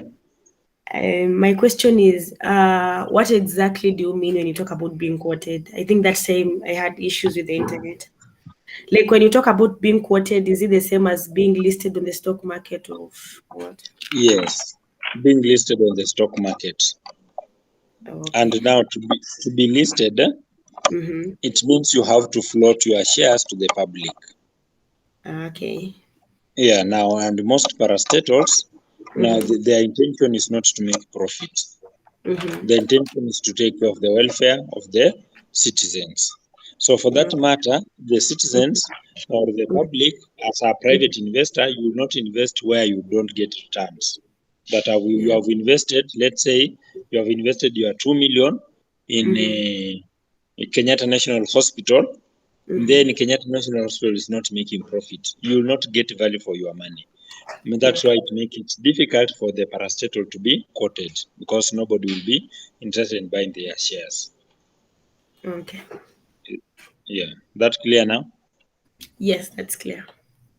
Okay. Any other question or concern? Float share means? Yeah. Float To float share share. means? To Yeah. float share, it means that now to sell to the public. That remember, I gave you an example. Let's say a company like Family Bank. It's a private company, and for it's considered a private company because the number of shareholders, they are limited to 50. They cannot exceed 50. Now, if Family Bank was to trade at the level for Equity Bank, then they will have to raise additional capital. Now, for them to raise additional capital, they will be required to sell shares to other people outside those who have shares. Now, when they sell to other people, they will need those shares. Is what you are referring, floating of shares. Now, as they sell to the public, it has advantage and it also has disadvantage. The advantage is they are able to raise additional capital very easily. Now, the disadvantage that it will not be a private company, it will be a public company. And once it's a public company, they have to disclose their information. They have to, in case they are making losses, they have to, okay, in case they are likely to make lower profit, not just making losses. If last year they made a profit of 200 million, and this year there's possibility they'll make a profit of 180 million, because there's a reduction of 20 million, then they have to issue a profit warning. You get it? So that's the disadvantage, that they don't become private. They cannot hold some of the information to themselves. They have to share all the information to the public. I hope that's clear on you. So when shares are sold to the public, that makes that company public. Yes, that makes it public. Okay. Yeah, and The that's why, same as being listed on the stock yes, exchange as stock well. exchange. Yeah. So now for you to be listed, if you are a private company like now Family Bank, for you to be listed, they tell you you must allow some shares to be bought by other third parties. So that's what is now referred as a floating. Yeah. Okay, thank you. You're welcome. Any other question or concern?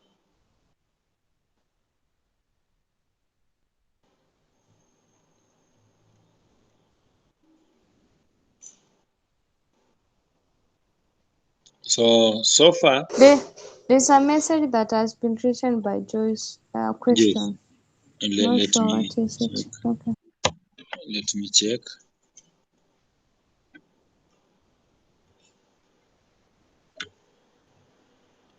Factors that hinder company being listed in stock exchange. Yes, we have several factors that hinder the company being listed. Now, for example, if you want to maintain your secrets, I'll give you an example of Family Bank. If they still want to maintain their secrets, in that case, it becomes difficult for them to be listed because they cannot be listed and still control who can become a shareholder. Remember this, because Family Bank is a private company, if I have today 200 million and I want to buy shares, I have to identify existing shareholder. And now that existing shareholder must inform the other shareholders that I've gotten somebody who can buy my shares and I want to sell the shares. Now the existing shareholders will make decision if at all they want to have anything in association with me. So if they don't want to do anything with me, they can say, yes, we have allowed you to sell your shares, but now we are not allowing you to sell to this person. So that means you can choose, because with the private company, you are only selling shares. Okay, whoever is selling shares and whoever is buying shares, they must know each other, they must interact. But now with the public company, they don't interact.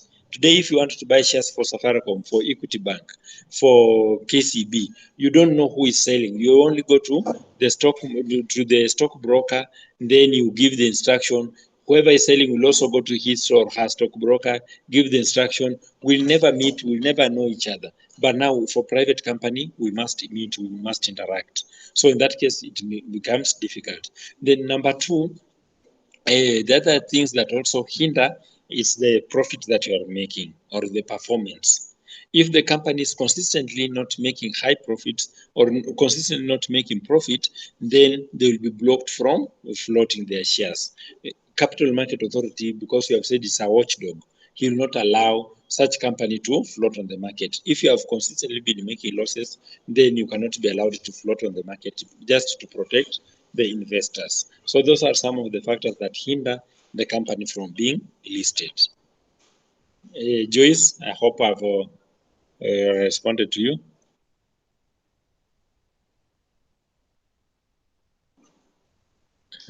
Any other concern or question before we adjourn the day, close the day?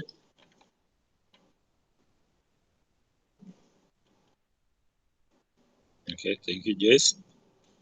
Now, so far, we have discussed about sources of finance. That was our topic.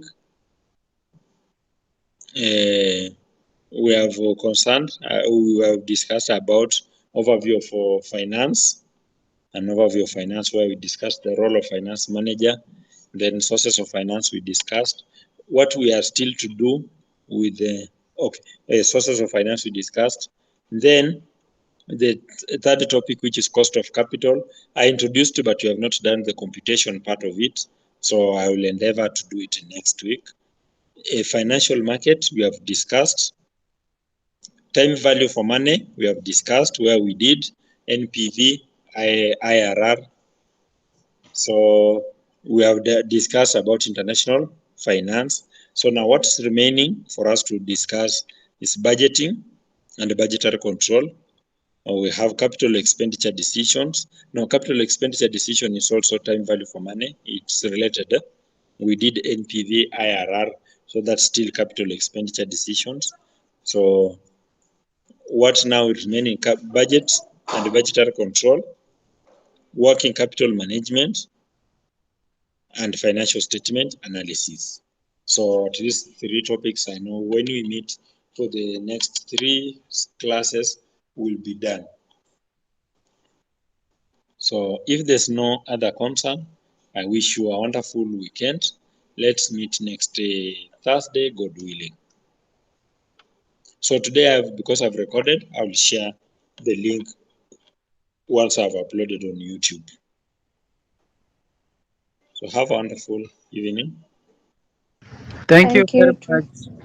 Thank you, you too. You too. Thank you.